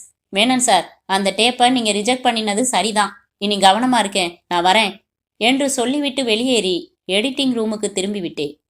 அத்தியாயம் 4. சிகரெட் பிடிக்க வெளியே போன பிரதீப் குமார் திரும்பி வந்து அவ்வளவு நிதானமாக பேசுவார் என்றோ, நான் சொன்ன கருத்துக்களை ஏற்றுக்கொண்டு பேசுவார் என்றோ நான் எதிர்பார்க்கவே இல்லை. வாதம் என்று வரும்போது 100க்கு 90 பேர் தன் கருத்து சரியில்லை என்று உள்ளுக்குள் உணர்ந்தாலும் வெளியே அதை விட்டு கொடுக்காமல் தான் பேசுகிறார்கள். அதற்கு ஈகோதான் முக்கிய காரணம். நீ என்ன பெரிய இவனா, என்னை விட உனக்கு ரொம்ப தெரியுமோ என்கிற நினைப்போடே வாதம் நிகழும். அதிலும் வாதிடுவது ஒரு பெண்ணிடம் என்றால் அதில் தோற்று போய்விடவே கூடாது என்று ஒரு ஆணுக்கு பிடிவாதம் அதிகமாக இருக்கும். இதையெல்லாம் மனதில் நினைத்ததால் வெளியே போன பிரதீப் திரும்பி வந்து, நான் சொன்னது என் கருத்து, அது நிஜம்தான். இதை ஒளிபரப்புறதால எதுவும் வந்துடாது. இல்லை, இதை ரிஜெக்ட் பண்ணித்தான் ஆகணும்னா தாராளமா பண்ணிக்கங்க. ஆனா நான் உங்க நிறுவனத்திலிருந்து விலகிக்கிறேன். என்னை விட ரொம்ப தெரிஞ்ச இந்த பொண்ணையே இனிமே நிகழ்ச்சி தயாரிக்க சொல்லுங்க. என் கருத்துக்கு சுதந்திரம் கொடுக்கிற 100 வேளை எனக்கு கிடைக்கும். குட் பை என்று கோபமாக சொல்லிவிட்டு வெளியே போவார் என்றுதான் நான் எதிர்பார்த்து காத்திருந்தேன். மாறாக பேசியது எனக்கு அதிர்ச்சி, இன்ப அதிர்ச்சி. அறிவு முதிர்ச்சி வேண்டும். அதை கௌரவம் பார்க்காமல் வெளிப்படையாக ஒப்புக்கொள்ள நேர்மையான நெஞ்சம் வேண்டும்.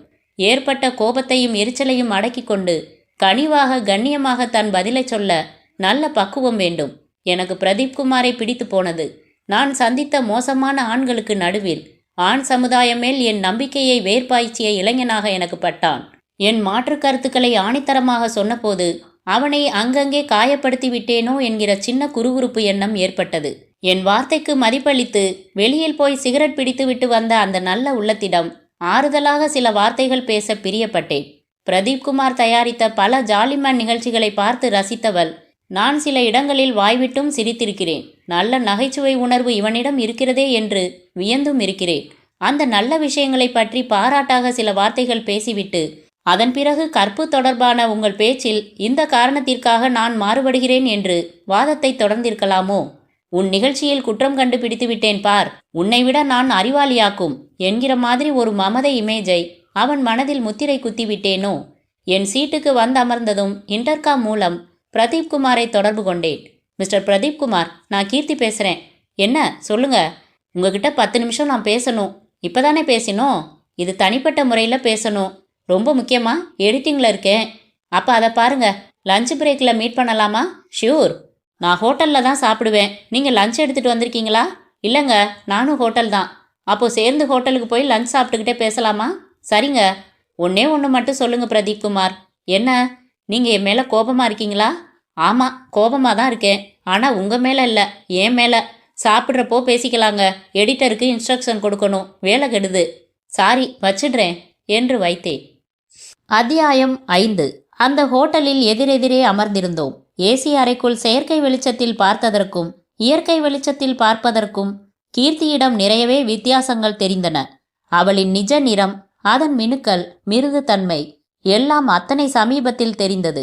நெற்றியில் பாம்பு நெளிவதைப் போல ஒரு ஸ்டிக்கர் போட்டு, ட்வீஸ் செய்யப்பட்ட புருவங்கள், ஈரத்தன்மையுடன் உதடுகள், லிப்ஸ்டிக் தீற்றியிருக்கிறாளா இல்லையா, முகத்தில் 2-3 கருப்பு புள்ளிகள், கம்பி கம்பியாய் குப்பென்று உயர்ந்திருந்த கூந்தலை அலங்கார பேண்ட் போட்டு கட்டியிருந்தாள். புடவை கட்டலில் ஒரு நேர்த்தியும் நளினமும் இருந்தது. ஒரு கையில் ஒற்றை வளையல், மறு கையில் வாட்ச். என்ன முழுசா பார்த்து முடிச்சாச்சா? இப்ப பேசலாமா என்று அவள் கேட்டதும் நான் பார்வையை பிடுங்கிக் கொண்டேன். அறிவுக்கலைன்னு சொல்லுவாங்களே, அது இப்படித்தான் இருக்குமான்னு பார்த்தேங்க கீர்த்தி. என் முகத்தில் அது கிடைச்சிருக்காதே. இல்ல, அபரிமிதமா வழியுது. பாக்கெட் பண்ணி பிராண்டு போட்டு விற்கலாமா? தமாஷ் போதும். என்ன பேசணும்னு சொன்னீங்க? நான் உங்களை காயப்படுத்திட்டேனா பிரதீப்? நடந்தது என்ன, கத்தி சண்டையா? கருத்து சண்டை. நான் கேட்டது மனக்காயம். அதான் சொன்னேனே, என் மேலேயே எனக்கு கோபம் வந்தது. அதான் உண்மை. எதுக்கு கோபம்? கீர்த்தி சொன்ன கோணத்தை ஏற்கனவே நீ யோசிச்சிருக்கலாமேடா முட்டாள்னு கோபம். ஐயோ, என்ன அறிவு ஜீவியாக்கி தலைக்கு பின்னால ஒளிவட்டம் வரைஞ்சிடாதீங்க பிரதீப். ஏதோ தோணுச்சு சொன்னேன். உங்க சுயமரியாதையும் தன்மானமும் எனக்கு பிடிச்சதுங்க கீர்த்தி. நிறைய பெண்கள் இதை விட்டு கொடுத்துடுறாங்க சுலபமா. அதனாலேயே அவங்க மேல மரியாதை குறையும். அப்போ என் மேல மரியாதை கூடியிருக்கா? நிச்சயமா. இந்த தன்மானம் பார்க்கிற குணத்துக்கு பாராட்டு தெரிவிக்கிற முதல் ஆள் நீங்க தான் பிரதீப். மற்றபடி இதனால எனக்கு பல இடத்துல பிரச்சனை தான். என் கருத்துல இருந்த நியாயத்தை நீங்க மறுக்காம ஒத்துக்கிட்ட நேர்மை பாராட்ட வேண்டிய விஷயம். சரின்னு பட்டதை ஒத்துக்கிறதுல தயங்கவே கூடாதுங்க. பெண்களை தப்பான பாதைக்கு அழைத்து செல்கிற கயவர்களை ஏதோ டாக்குமெண்ட்ரி படம் எடுக்கிறதுக்காக சந்திச்சேன்னு சொன்னீங்களே, அது என்னாச்சு? எடுத்துட்டீங்களா? எங்கங்க, ஏகப்பட்ட பிளான்ஸ் இருக்கு. ஆனால் சரியா வாய்ப்பு தான் அமைய மாட்டேங்குது. உண்மையை சொல்லணும்னா இந்த ஜாலிமேன் டிவி ஷோ பண்ணுறேனே, இதில் எனக்கு திருப்தியே இல்லைங்க. இது என் மாதாந்திர செலவுகளுக்காக நான் பார்க்குற வேலைங்க. அப்போ உங்கள் லட்சியம் என்ன? ஃபிலிம் மீடியாங்க. நிறைய தாட்ஸ் வச்சுருக்கேன், ஏகப்பட்ட ஐடியாஸ் வச்சுருக்கேன். நானே ஒளிப்பதிவு செஞ்சு டைரக்ட் செஞ்சு என் மனசுக்குள்ள ஃபிலிம் மட்டும் இல்லாமல் 10 படம் ஷார்ட் பண்ணி வச்சிருக்கேன். ப்ரொடியூசர்களை பார்த்து முயற்சி பண்ணுறது தானே. ஈவினிங் எல்லாம் எனக்கு வேற என்ன வேலைன்னு நினச்சிக்கிட்டு இருக்கீங்க? இதில் நுழையிறதுக்கு திறமையோட அதிர்ஷ்டமும் எக்கச்சக்கமாக வேணுங்க. அது நம்மக்கிட்ட பஞ்சமோ பஞ்சம். நம்பிக்கையோட இருங்க, ஒரு நாள் வாய்ப்பு கண்டிப்பாக கிடைக்கும். உங்ககிட்ட நெருப்பு தெரியுது. தேங்க்ஸுங்க. உங்ககிட்டையும் ஒரு நெருப்பு தெரியுதுங்க, கோப நெருப்பு. உங்களுக்கு சட்டுன்னு கோபம் வந்துடும்னு நினைக்கிறேன். ஆம ரைட்? கரெக்டு தான். என்னால் ஒழுங்கினத்தை, அநியாயத்தை, தப்ப, பொய்ய இதெல்லாம் சகிச்சுக்கவே முடியல. என் தாத்தா மிலிட்ரியில் வேலை பார்த்தவர். அதனாலேயோ என்னவோ என் ரத்தத்தில் இயல்பாகவே பல கட்டுப்பாடுகள் சேர்ந்துடுச்சு. இதுக்கு ஏன் கவலைப்படுறீங்க? கெட்ட குணங்கள் இருந்தால் தானே வருத்தப்படணும். அவள் புன்னகைத்த போது மேலும் அழகாய் தெரிந்தாள். அந்த புன்னகை எனக்குள் ரசாயன மாற்றங்களை நிகழ்த்தின. 2 மணி நேரம் முன்பாகத்தான் அறிமுகமான அவளோடு ஏதோ 2 யுகங்களே பழகி பார்த்த நெருக்கமும் உரிமையும் மனதில் வியாபித்தது என்பது புதிராக இருந்தது. அவளுக்கும் அப்படித்தான் இருந்திருக்க வேண்டுமோ? இல்லையென்றால் எப்படி இத்தனை இயல்பாக பேச முடியும்? ஹலோ, உங்களைத்தான் கேட்டேன் என்று அவள் சொன்னதும் அவள் என்ன கேட்டாள் என்பது புரியாமல் நான் விழித்து, என்ன கேட்டீங்க என்றேன்.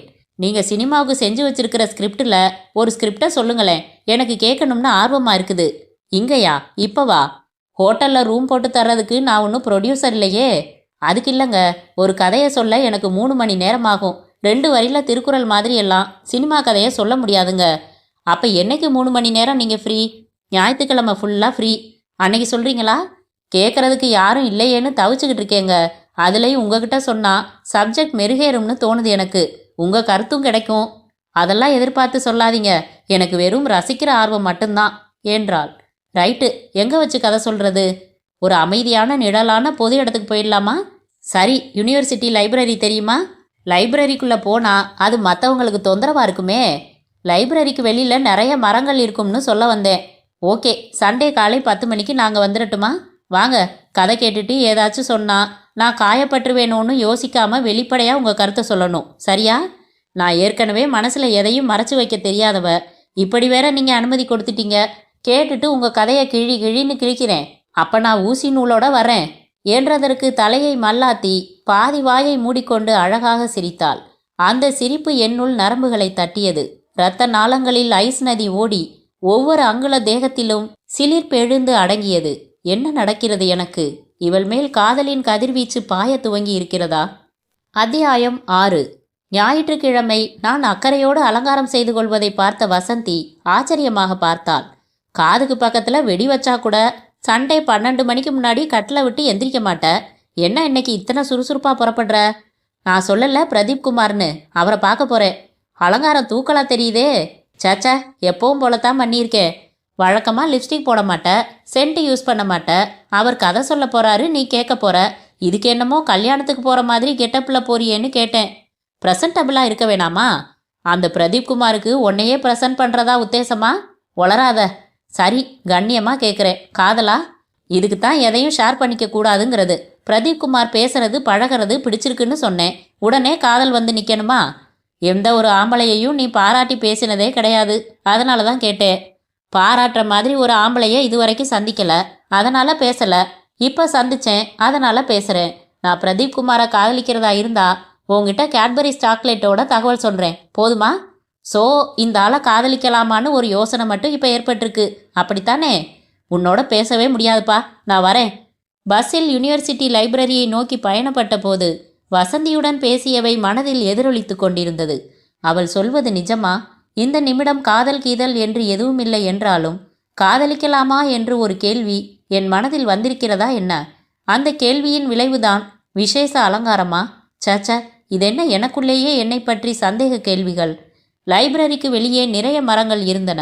எந்த மரத்தின் அடியில் காத்திருப்பது? வாசலுக்கு அருகில் நின்று கொண்டு கவிதை புத்தகம் புரட்டி கொண்டிருந்தேன். 5 நிமிடங்களில் ஒரு ஸ்கூட்டரில் வந்தான் பிரதீப் குமார். வந்தபடி கையசைத்தான். நானும் கையசைத்தேன். மடிப்பு களையாத jeans pant, canvas shoe, T-shirt, மளமள ஷேவிங், கூலிங் கிளாஸ், ட்ரிம் செய்யப்பட்ட மீசை, ஷாம்பு போட்டதில் காற்றில் சினுங்கும் கிராப். அவனும் தன் அலங்காரத்தில் அக்கறை செலுத்தி இருக்கிறானோ? வழக்கமாக அவன் ஷூ அணிவதில்லையே, இன் செய்வதில்லையே.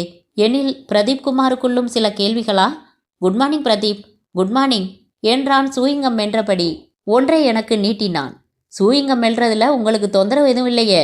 இல்ல, அதை கண்ட இடத்துல துப்பினாதான் பிடிக்காது. இப்படி உட்காருவோமா? எதிரெதிராக அமர்ந்தோம். சாரி, நான் 5 நிமிஷம் லேட். பரவாயில்ல. ஏன் லேட்டுன்னு கேளுங்க. ஏன் லேட்? உங்களோட பேசிட்டு இருக்கிற இந்த 3 மணி நேரமும் சிகரெட் பிடிக்க முடியாதே. அதனால வர்ற வழியில ஸ்கூட்டரை நிறுத்தி தொடர்ச்சியா 2 சிகரெட் பிடிச்சிட்டு வந்தேன். அந்த வாசனையை மறைக்கத்தான் சூயிங்கம். பூக்களோட மனம் தான் வாசனை, சிகரெட்டோட மனம் நாற்றம். போச்சுடா, இன்னைக்கு தமிழ் இலக்கண பாடமா? ஆமா. இது உங்க ஸ்கூட்டரா? இல்ல, சம்பத்தோடது. ரெடி ஆகிறப்ப டைம் ஆச்சு. சினிமாவுக்கு போக புறப்பட்டுட்டு இருந்தவனை பஸ்ஸில் போய்க்கோன்னு சொல்லி சாவி பிடிங்கிட்டு வந்துட்டேன். சரி, கதை சொல்றீங்களா? ஒரு மிடில் கிளாஸ் வீடுங்க. அது பூட்டி இருக்கு. கதவுல டூலெட்னு பேப்பர்ல எழுதி ஒட்டி இருக்கு.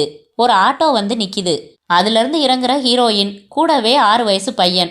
ஆட்டோலேருந்து 4 சூட்கேஸ், 2 பேக், பெட்டு எல்லாம் இறக்கி வைக்கிறான் டிரைவர். ஆட்டோ போனதும் அந்த பையன் கதவுகிட்ட குடுகுடுன்னு ஓடி போய், அம்மா நாம தான் வந்துட்டோமே, இதை பிச்சிடட்டுமான்னு கேட்டு இவ மௌனமாக தலையாட்டினதும் டூலெட் பேப்பரை கிழிக்கிறான். சாவி போட்டு திறந்து ஒவ்வொரு சாமானா உள்ளே எடுத்துட்டு போறா. பக்கத்து வீட்டு வாசல்ல கோலம் போட்டிருக்கிற ஒரு லேடி இவ வந்ததுலேருந்து பார்த்துக்கிட்டு இருக்கா. கடைசி லக்கேஜ் இவ எடுத்துட்டு திரும்புறப்ப அவகிட்ட வந்து, புதுசா குடி வந்திருக்கீங்களான்னு கேட்குறா. அவ மௌனமா தலையாட்டுறா. உங்க வீட்டுக்காரர் வரலையா? அவர் என்ன பண்றாருன்னு கேட்குறா. அவ முகத்துல சின்ன தவிப்பு. நாங்க விவாகரத்து வாங்கி பிரிஞ்சிட்டோம்னு சொல்லிட்டு உள்ள போறா. இந்த லேடி தோள்பட்டையை இடிச்சுக்கிட்டு திரும்பி போறா. என்று துவங்கி சீராக அழகாக 3 மணி நேரமும் பிரதீப் குமார் அந்த கதையை சொல்லி முடித்ததும் என் மனமெல்லாம் பாரமாகி மிகச் சிறப்பாக சிந்தித்திருந்த அவன் கையை பற்றி குலுக்கும் உந்துதல் ஏற்பட்டது. கையை கொடுங்க பிரதீப், ரொம்ப பிரமாதமா வந்திருக்கு. அவன் கையை பற்றி உற்சாகமாக குலுக்கினேன். தேங்க்ஸ் கீர்த்தி என்றான் நெகிழ்வுடன். நான் மட்டும் ஒரு ப்ரொடியூசரா இருந்தா உடனே ஓகேன்னு சொல்லி அட்வான்ஸ் கொடுத்துருப்பேன். அதாங்க பிரச்சனை. எது? கதை பிடிக்கிறவங்க ப்ரொடியூசரா இருக்கிறதில்ல, ப்ரொடியூசரா இருக்கிறவங்களுக்கு கதை பிடிக்கிறதில்ல. இந்த கதையை கேட்டுட்டு பிடிக்கலன்னு சொன்னாங்களா என்ன? 3 பேர். அவங்களுக்கு ரசனையே இல்லைன்னு அர்த்தம். அப்படி இல்லைங்க, ரசனை உள்ளவங்க கிட்ட நான் போகலன்னு அர்த்தம். நான் போனவங்க, என்ன சார் யூத் இல்லையே, லவ் இல்லையே, ஃபைட் இல்லையேன்னு கமர்ஷியல் காரணங்களை சொல்கிறாங்க. பிரதீப், தயவு செஞ்சு நீங்கள் அந்த மசாலா வட்டத்தில் போய் மாட்டிக்காதீங்க. இப்போ நல்ல கதைகள் ஜெயிச்சுக்கிட்டு இருக்கிற பீரியட். இந்த கதை ஒரு நல்ல ப்ரொடியூசர் கேட்டார்னா உடனே ஓகே சொல்லிடுவார்னு தான் எனக்கு படுது. என் நம்பிக்கையும் அதுதான் கீர்த்தி. அந்த கதையை பற்றி வெகு நேரம் விவாதித்து கொண்டிருந்தோம். அந்த கதையில் பிரதீப்பின் சமூக சிந்தனைகளும் ரசனைகளும் பார்வைகளும் நுணுக்கமான சின்ன சின்ன உணர்வுகளும் வெளிப்பட்டிருக்க அவன் மேல் என் மதிப்பு உயர்ந்து போனது. என் மனதிற்குள் அவனுக்காக ஒரு சிம்மாசனம் தயாராகிவிட்டது. ஒரு பிரமிப்பும் ஆச்சரியமும் ஏற்பட்டது. லஞ்சு வெளியில சாப்பிடலாமா என்றான். சரி என்றேன். என்னோட ஸ்கூட்டர்ல வர்றதுக்கு ஆட்சேபனை இருந்தா இது இங்கேயே இருக்கட்டும், ஆட்டோல போயிட்டு வந்துடலாம். வேணாம், ஸ்கூட்டர்லேயே போலாம். பிரதீப் குமாரின் பின்னால் அமர்ந்து ஸ்கூட்டரில் பயணித்த போது அந்த நெருக்கத்தை மனம் மிகவும் விரும்புவதை உணர்ந்தேன். அத்தியாயம் 7. அதன் பிறகும் நானும் கீர்த்தியும் மிகவும் இயல்பாக நெருக்கமாக பழக துவங்கினோம். நான் சிபாரிசு செய்த நல்ல திரைப்படங்களுக்கு என்னோடு வருவாள். படம் முடிந்ததும் அந்த படத்தின் கதை அமைப்பை பற்றி, இயக்கம் பற்றி உரையாடுவோம். ஒருமுறை என் அறைக்கு வந்து நாள் முழுவதும் அரட்டை அடித்துவிட்டு போனாள். சம்பத்தின் ஸ்கூட்டரில் நாங்கள் இருவரும் சென்னையின் சாலைகளை அளக்க துவங்கினோம். அவளை நான் மனமாற காதலிப்பதில் எனக்குள் எந்த சந்தேகமும் இல்லை.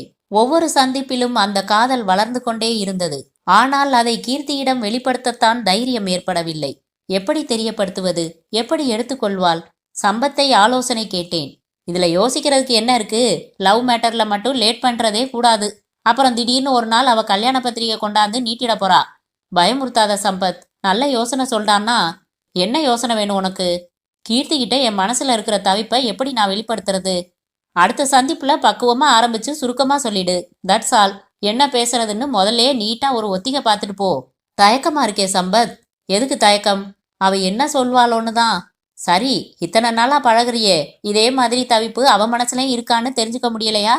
முடியலையே சம்பத். நல்லா இயல்பா பேசுறா, சிரிக்கிறா, அன்பா பழகுறா, அக்கறை காட்டுறா.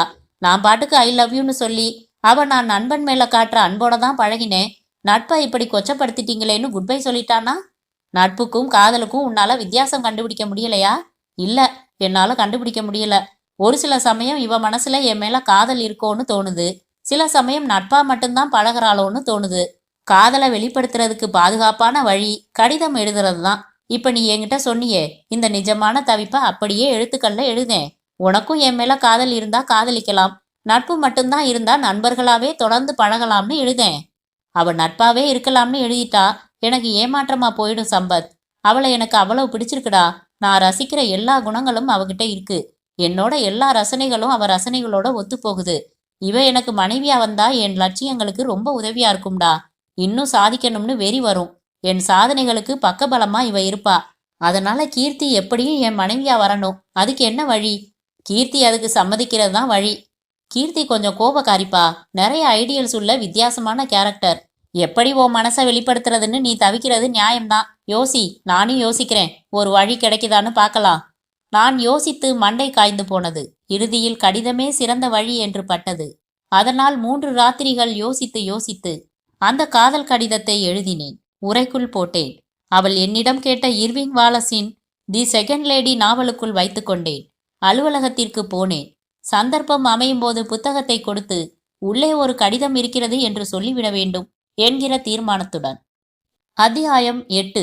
பிரதீப் குமாரிடம் பழக பழக என்னுள் வினோதங்கள் நிகழ்ந்தன. அதுவரை ஆண்கள் சமுதாயத்தின் மேல் மகா வெறுப்பு என் மனதில் மாறாமல் குடிகொண்டிருந்தது. எல்லோருமே முரடர்கள், எல்லோருமே மென்மையை தொலைத்தவர்கள், எல்லோருமே பெண்களை மதிக்காதவர்கள், காமுகர்கள், விவஸ்தை கெட்டவர்கள் என்ற அபிப்பிராயங்கள். எல்லோரும் அப்படி இல்லை. ஆண்களிலும் மதிக்கப்பட வேண்டிய உன்னத மனிதர்கள் இருக்கிறார்கள் என்று எனக்கு உணர்த்தியவன் பிரதீப் குமார்தான். அவனுடைய மென்மையும் அதிர பேசாத தன்மையும் அறிவும் சமுதாய அக்கறையும் திறமையும் பொறுமையும் பண்பாடும் பவ்யமும் கண்ணியமும் எல்லாமும் எனக்கு பிடித்து போக என் நினைவுகளில் அவன் ஆக்கிரமித்தான். என் கனவுகளிலும் வர துவங்கினான். எந்த ஒரு சிந்தனையிலும் அவனை தொடர்பு படுத்தி பார்க்க துவங்கியது மனம். அதிகாலை உதய சிவப்பை பார்க்கும்போது அவன் சொன்ன கவிதை மனதிற்கு வரும். சாலையில் நாய்க்குட்டியை பார்க்கும்போது அவன் சொன்ன நாய் தொடர்பான சம்பவம் நினைவில் வரும். ரோஸ் மில்க் பார்த்தால் இது பிரதீப்புக்கு பிடிக்குமே என்று எண்ணம் வரும்.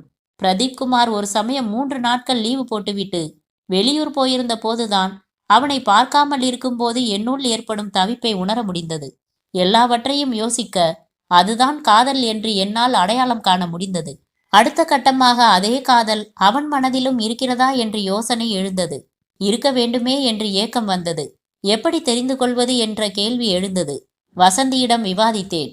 வசந்தி, இந்தா கேட்பரிஸ் சாக்லேட். எதுக்கு? மறந்துட்டியா? என் மனசுல காதல் வந்தா உனக்கு அதை சாக்லேட்டோட தெரிவிப்பேன்னு சொன்னேனே. கங்க்ராட்ஸ், கை கொடு. நான் அப்பவே புரிஞ்சுக்கிட்டேன். நீ இப்பதான் புரிஞ்சுக்கிற. சரி, யார் முதல்ல சொன்னது? நீயா பிரதீப்பா? இன்னும் யாரும் சொல்லல. என்னடி இது, மனசுக்குள்ளேயே காதலா? எப்படி சொல்றதுன்னு புரியல வசந்தி. ஏய் கீர்த்தி, உனக்கு பேச கத்து கொடுக்கணுமா? கோபமா பேச சொல்லு, கடகடன்னு பேசுவேன். காதல பேசுறதுனா நிஜமா வெக்கமா இருக்குப்பா. அது சரி, பிரதீப் உன்னை லவ் பண்ற மாதிரி தெரியுதா? அப்படித்தான் நினைக்கிறேன். ஆனா சரியா புரிஞ்சுக்க முடியல. He is very decent you know. ரெட்ட அர்த்தத்துல பேசினதில்ல, தப்பான பார்வை பார்த்ததில்ல. நான் பாட்டுக்கு ஐ லவ் யூன்னு உளறி கொட்டி அவர் சாரிம்மா, நான் உன்னை ஃப்ரெண்டா நினைச்சுதான் பழகினேன்னு சொல்லிட்டா. அப்போ முதல்ல அவர் மனசை புரிஞ்சுக்க முயற்சி பண்ணு. எப்படி? காதல்ல திருட்டுத்தனம் தப்பே இல்ல. பிரதீப் குமாருக்கு டைரி எழுதுற பழக்கம் உண்டுன்னு சொன்னேன்ல. ஆபீஸ்ல அவர் மேஜையில அதை வச்சிருப்பாருன்னு சொன்ன. அவர் இல்லாத சமயத்துல எடுத்து புரட்டி பார்த்துடு. உன்னை பத்தி ஏதாச்சும் ரொமான்டிக்கா எழுதி வச்சிருக்காரான்னு பாரு. சி, அது அநாகரிகம் இல்ல? காதலில் எதுவும் மன்னிக்கப்படும் பேபி. அப்படிங்கிற? சரி, முதல் தடவையா மனசாட்சியை மீறி இதை செய்கிறேன். இது பாவமா இருந்தா உன் கணக்கு தான். அலுவலகத்திற்கு போனேன். உடனடி வேலைகளை முடித்துக்கொண்டு பிரதீப் குமார் அறை பக்கம் போனேன். அறையில் அவன் இல்லை. வெளியே விசாரித்தேன். செட்டில் ஷீட் செய்து கொண்டிருப்பதாக சொன்னார்கள். எனக்கு அர்ஜென்ட்டா ஒரு ஸ்கிரிப்ட் வேணுமே. சரி, நானே அவர் மேஜையில தேடி பார்த்து எடுத்துக்கிறேன் என்று சொல்லிக்கொண்டு பிரதீப் குமார் அறைக்குள் போனேன். மேஜை டிராயரை திறந்தேன். உள்ளே டைரிக்கு மேலே இர்விங் வாலஸின் ஆங்கில நாவல் இருந்தது. அதை எடுத்து புரட்ட உள்ளிருந்து ஒரு கடிதம் கீழே விழுந்தது. எடுத்தேன். கவர் மீது என் உயிருக்கு என்று எழுதியிருக்க ஆர்வம் மேலிட உள்ளிருந்து கடிதத்தை எடுத்தேன். அன்பான கீர்த்திக்கு, பிரதீப் குமார் எழுதியது. என்ன இது திடீர் கடிதம் என்று உன் புருவங்கள் உயர்வதை பார்க்க முடிகிறது. கொஞ்ச நாட்களாக நான் மனதிற்குள்ளேயே பேசி வந்ததைத்தான் இப்போது கடிதத்தில் பேசுகிறேன்.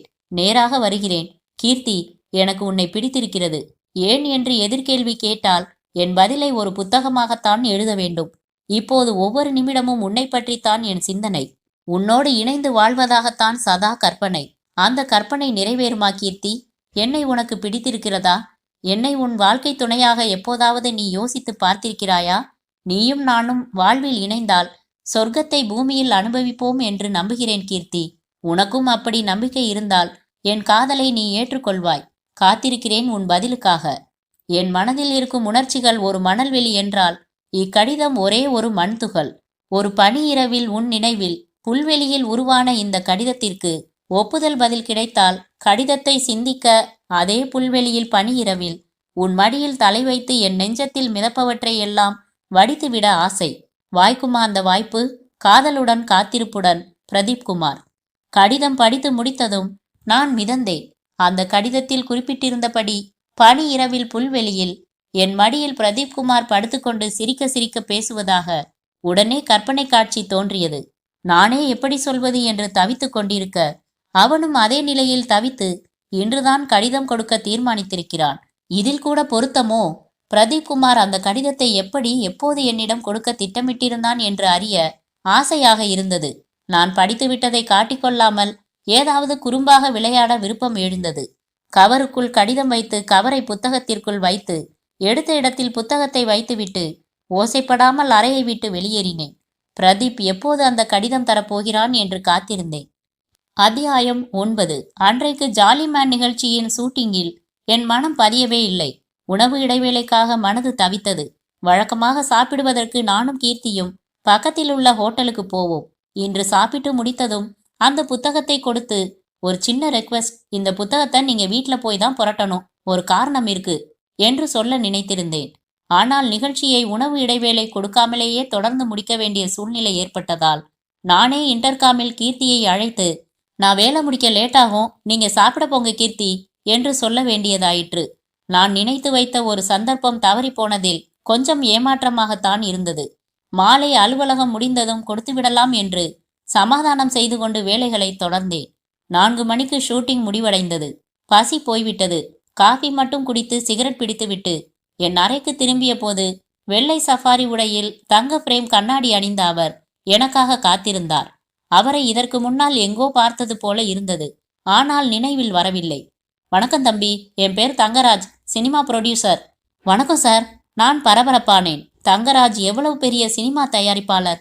விநியோகத்துறையிலிருந்து தயாரிப்பு துறைக்கு வந்தவர். 5 வருடங்களாக வரிசையாக வெற்றி படங்களை தந்து கொண்டிருப்பவர். இப்போது நினைவுக்கு வந்துவிட்டது. நீங்க ஷூட்டிங்ல இருக்கிறதா சொன்னாங்க. அதான் 2 மணி நேரமா காத்துக்கிட்டு இருந்தேன். என்னால் வியப்பை கட்டுப்படுத்த முடியவில்லை. என்ன சார் இது? ஒரு தடவை உங்களை சந்திக்கிறதுக்காக 6 மணி நேரம் நான் உங்க ஆபீஸ் வாசல்ல காத்திருந்துட்டு அப்புறம் சலிச்சு போய் திரும்பி இருக்கேன். நீங்க எனக்காக வந்து காத்திருந்தீங்களா? என்னால நம்பவே முடியல. என்ன சார் விஷயம் சொல்லுங்க. சாதாரணமா கோயில்ல சாமிக்கு அலங்காரம் நடந்தா நாம காத்திருக்கோம். அதுவே திருவிழா சமயத்துல சாமியே தேர் ஏறி நம்ம வீட்டு வாசலுக்கே வர்றதில்லையா? எல்லாம் நேரம்தான் தம்பி. இல்ல அதிர்ஷ்டம்னு கூட சொல்லலாம். கொஞ்சம் என்னோட வர முடியுமா? முக்கியமா பேசணும். இங்க பேச விரும்பல. வரேன் சார், ஒரு நிமிஷம். எனது மேலதிகாரியிடம் அனுமதி பெற்று நான் அவரோடு புறப்பட்டேன். பென்ஸ் காரில் அவர் அருகில் நான் அமர்ந்து பயணம் செய்வதெல்லாம் எனக்கு கற்பனை போலத்தான் இருந்தது. இப்ப என் வீட்டுக்கு தான் போய்கிட்டு இருக்கோம். வீட்டுக்கு போனதும் பேசலாம் தம்பி. அவர் செய்தித்தாள் பிரித்து கொள்ள எனக்கு டென்ஷன் ஏற துவங்கியது. என்ன இதெல்லாம்? ஏதாவது தவறாக அடையாளம் புரிந்து கொண்டு அழைத்து செல்கிறாரா? அவர் வீடு என்று குறிப்பிட்டது கடற்கரையில் அமைந்திருந்த ஒரு மாளிகையை. அங்கே வாசலில் ஏற்கனவே 4 கார்கள், 40 மனிதர்கள். என்னை தோளில் கை போட்டு வழியெல்லாம் அரை வணக்கம் வைத்துக்கொண்டு உள்ளே அழைத்து சென்றார். உட்கார சொல்லி எதிரே அமர்ந்தார். சீருடை அணிந்த வேலைக்காரர்கள் நடமாடிக்கொண்டிருக்க ஒருவன் டிராலி தள்ளி வந்து ஆப்பிள் ஜூஸ் கொடுத்து விலகினான். சார், என் பேரு பிரதீப் குமார் என்றேன். தெரியுமே, அதுக்கென்ன? நீங்க வேற யாருக்கு பதிலாவோ தப்பா என்ன அழைச்சிக்கிட்டு வந்திருக்கீங்களோன்னு ஒரு... இல்ல, நீங்க பிரதீப் குமார், மின் டிவில வேலை பார்க்குறீங்க. உங்க கூட வேலை பார்க்குற சம்பத்தோட ஒரு ரூம்ல தங்கியிருக்கீங்க. விஷுவல் கம்யூனிகேஷன் படிச்சிருக்கீங்க. சினிமால பெரிய கேமராமேன் டைரக்டரா வரணும்னு லட்சியம். நல்ல ஸ்கிரிப்ட்ல நிறைய வச்சிருக்கீங்க. தற்போதைக்கு ஜாலிமேன் நிகழ்ச்சியை ஈடுபாட்டோட செய்துகிட்டு இருக்கீங்க. அந்த நிகழ்ச்சியில இப்ப நீங்க டிவி ரசிகர்கள் மத்தியில ரொம்ப பிரபலம். குறிப்பா யங் ஜெனரேஷன் உங்களை ரொம்ப லைக் பண்ணுது. அதுலயும் பெண்கள் ரொம்ப விரும்பி பாக்குறாங்க. தகவல்கள் எல்லாம் கரெக்டா? என்னால எதையும் நம்ப முடியல சார். என் ஒரே பொண்ணு வந்தனா டிவி நிகழ்ச்சிகள்ல உங்களை பார்த்துட்டு இவ்வளவு தூரம் தன் மனசுல ஆசையை வளர்த்துக்குவானோ, உங்களைத்தான் கல்யாணம் செய்துக்கணும்னு பிடிவாதமா உறுதியா நிப்பானோ நானும் நம்பவே இல்லைங்க பிரதீப் குமார். நான் அதிர்ச்சியுற்றேன். என்ன சார் சொல்றீங்க? நான் சொல்றது எல்லாம் நிஜம். என்னோட வாங்க. அவரை பின்தொடர்ந்து அந்த அறைக்குள் நுழைந்தேன். இது வந்தனாவோட ரூம். அவ இப்ப டெல்லி போயிருக்கா. இவதான் வந்தனா. என்று சுவரில் மாட்டின ஒரு ப்ளோ அப் புகைப்பட பெண்ணை சுட்டி காட்டினார். இங்க பாருங்க என்று ஒரு பீரோவை திறந்து காட்டினார். முழுக்க வீடியோ கேசட்ஸ். உங்க ஜாலிமேன் கேசட்ஸ் உங்க ஆபீஸ்ல கூட 1-2 மிஸ் ஆகி இருக்கலாம். இவ அத்தனையும் பதிவு பண்ணி வச்சிருக்கா. எப்ப பார்த்தாலும் இதை போட்டு பார்த்துக்கிட்டு இருப்பா. அவ தன் மனசுல இப்படி ஒரு ஆசை இருக்கிறத சொன்னப்ப நான் முதல்ல விளையாட்டாத்தான் நினைச்சேன். ஆனா அவ சீரியஸா பேச ஆரம்பிச்சா. நான் இதுவரைக்கும் அவரோட போன்ல கூட பேசினதில்ல. ஆனா அவரை ரொம்ப பிடிச்சிருக்கு. எனக்கு அவரை கல்யாணம் பண்ணி வைங்கப்பா ப்ளீஸ்னு குழந்தை மாதிரி அழ ஆரம்பிச்சிட்டா. தாயில்லாத பொண்ணு, ஒரே பொண்ணு. நான் யோசிச்சேன். உங்களை பத்தி ஒரு வாரமா விசாரிச்சு தகவல்கள் தெரிஞ்சுக்கிட்டேன். எந்த தப்பான தகவலும் வரல. அதனால முடிவு பண்ணிட்டேன். நீங்க என்ன சொல்றீங்க? அவர் சொன்ன எதுவுமே என்னை சந்தோஷப்படுத்தவில்லை. என் மனம் முழுக்க கீர்த்தி நிரம்பி இருந்ததால் எனக்கு அவரை பார்த்தபோது எழுந்த சிரிப்பை அடக்கி கொண்டேன். உங்களுக்கு திடீர்னு இப்படி சொன்னதுல ரொம்ப அதிர்ச்சியா இருக்கும் தம்பி. யோசனை பண்ணுங்க. நல்ல பதிலா நாளைக்கு சொல்லுங்க. என் மருமகன் என் மகளுக்கு பிடிச்சவனாவும் நான் இருக்கிற சினிமா துறையில ஆர்வம் உள்ளவனாவும் இருக்கிறதுல எனக்கு ரெட்ட சந்தோஷம்தான். நீங்களே என் மருமகன் ஆன அப்புறம் என் பேனர்ல உங்க ஸ்கிரிப்ட்ஸ் எல்லாத்தையும் வரிசையா எடுத்து விடுங்க. சார், நான் புறப்படுறேன். டிராப் பண்ண சொல்றேன். பிரமிப்புல இருந்து நீங்க மீண்டு வர்றதுக்கே 2 நாள் அவகாசம் கொடுக்கணும். அதான் நியாயம். உங்க சம்மதத்தை 2 நாள் கழிச்சே சொல்லுங்க தம்பி என்றார். வாசல் வரை வந்து வழி அனுப்பி வைத்தார். எனக்கென்னவோ அவரை பார்க்க அடக்க முடியாமல் சிரிப்புதான் மீண்டும் மீண்டும் வந்தது. அத்தியாயம் 10. இன்றைக்கு மாலை கண்டிப்பாக அந்த காதல் கடிதத்தை என்னிடம் கொடுக்க போகிறான் என்று நான் எதிர்பார்த்து கொண்டிருந்த போது திடீரென்று 4 மணிக்கே யாரோ ஒருவருடன் பென்ஸ் காரில் பிரதீப்குமார் புறப்பட்டு போவதை என் ஜன்னலில் இருந்து பார்த்தேன். சம்பத்குமாரை இன்டர்காமில் பிடித்து விசாரித்தேன். அவர் ஒரு பெரிய ப்ரொடியூசர், தங்கராஜ்னு பேரு. அவர் இவனை தேடி வந்திருக்காருன்னா நிச்சயமா ஏதோ ஒரு பெரிய விஷயமா தான் இருக்கணும். பிரதீப்புக்கு என்கிட்ட விபரமா சொல்லிட்டு போக அவகாசம் இல்ல. போயிட்டு வந்து ரூம்ல விபரம் சொல்றேன்னு மட்டும் சொல்லிட்டு போயிட்டான். அவர்கிட்ட பிரதீப்குமார் சப்ஜெக்ட் சொல்லியிருக்கலாம். அது அவருக்கு பிடிச்சு போயிருக்கலாம். நேர்ல வந்து அதை சொல்லி அழைச்சிக்கிட்டு போய் அட்வான்ஸ் கொடுக்கறது தான் அவரோட நோக்கமா இருக்கலாம் என்றேன் நான். இருக்கலாம். ஒரு ப்ரொடியூசருக்கு இவன்கிட்ட வேற என்ன வேலை இருக்க போகுது என்றான் சம்பத். அலுவலகம் முடிந்து என் ஹாஸ்டலுக்கு வந்த எனக்கு இருப்பு கொள்ளவில்லை. பிரதீப்குமாருக்கு பட வாய்ப்பு கிடைத்து விட்டதை உடனடியாக அறிந்து உறுதி செய்து கொள்ளும் தவிப்பு ஏற்பட்டது. மறுநாள் அவனை அலுவலகத்தில் சந்திக்கும் போது தெரிந்து கொள்ள பொறுமை இல்லை. நான் உடைமாற்றி தயாராகி ஆட்டோ பிடித்து கொண்டு பிரதீப்குமாரின் அறைக்கு புறப்பட்டேன். ஆட்டோவை அனுப்பிவிட்டு படிகள் ஏறினேன். பிரதீப்குமார் அறைவாசலை சமீபித்த போது உள்ளே அவனும் சம்பத்தும் உச்சக்குரல்களில் விவாதிப்பது காதில் விழ அப்படியே ஓரமாக நின்றேன். எந்த விதத்துல நான் சொல்றது முட்டாள்தனம் பிரதீப்? போடா ஃபூல். மறுபடி உன் உருப்படாத யோசனைய சொல்லாத சம்பத். எதுடா உருப்படாத யோசனை? யாருக்குடா இந்த மாதிரி ஒரு அதிர்ஷ்டம் கிடைக்கும்? ஒரு படம் டைரக்ட் செய்ய வாய்ப்பு கிடைக்குமான்னு நீ ஏங்கிக்கிட்டு இருக்கிறப்ப என் பட கம்பெனிக்கே முதலாளியாகிக்கோ, வரிசையா எத்தனை படம் வேணும்னாலும் எடுன்னு சொல்லியிருக்காரு. இதாண்டா தங்க வாய்ப்புங்கிறது. கோடிக்கணக்கான சொத்து. என்னடா பேசுற நீ? அவரோட பொண்ணை நான் கல்யாணம் செய்துக்கிட்டாதான் இதெல்லாம் நடக்கும். அதுல உனக்கு என்ன பிரச்சனை?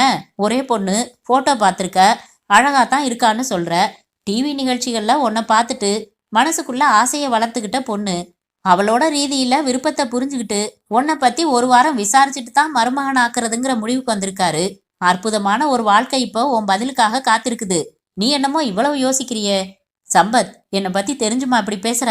என் மனசு புறா கீர்த்தி தானே இருக்கா? இவளை மறந்துட்டு எப்படி வேற ஒரு பொண்ணனா? சரி, ஆர்கியூமெண்ட்டுக்காக கேக்குறேன். உன் காதல நீ கீர்த்திக்கிட்ட இது வரைக்கும் சொல்லல. அந்த வாய்ப்பை வேணாம்னு உதறிட்டு அப்புறம் அவகிட்ட காதலை தெரியப்படுத்துற. சாரி, நான் உங்களை காதலிக்கலன்னு சொல்லிடுறான்னு வையி. அப்புறம் உன் நிலைமை? ஒரு தலையா லவ் பண்ணிட்டதால தாடி வளர்த்துக்கிட்டு திரிய போறியா? அப்போ இந்த நல்ல வாய்ப்பை உதறிட்டோமேன்னு உனக்கு உறுத்தாதா?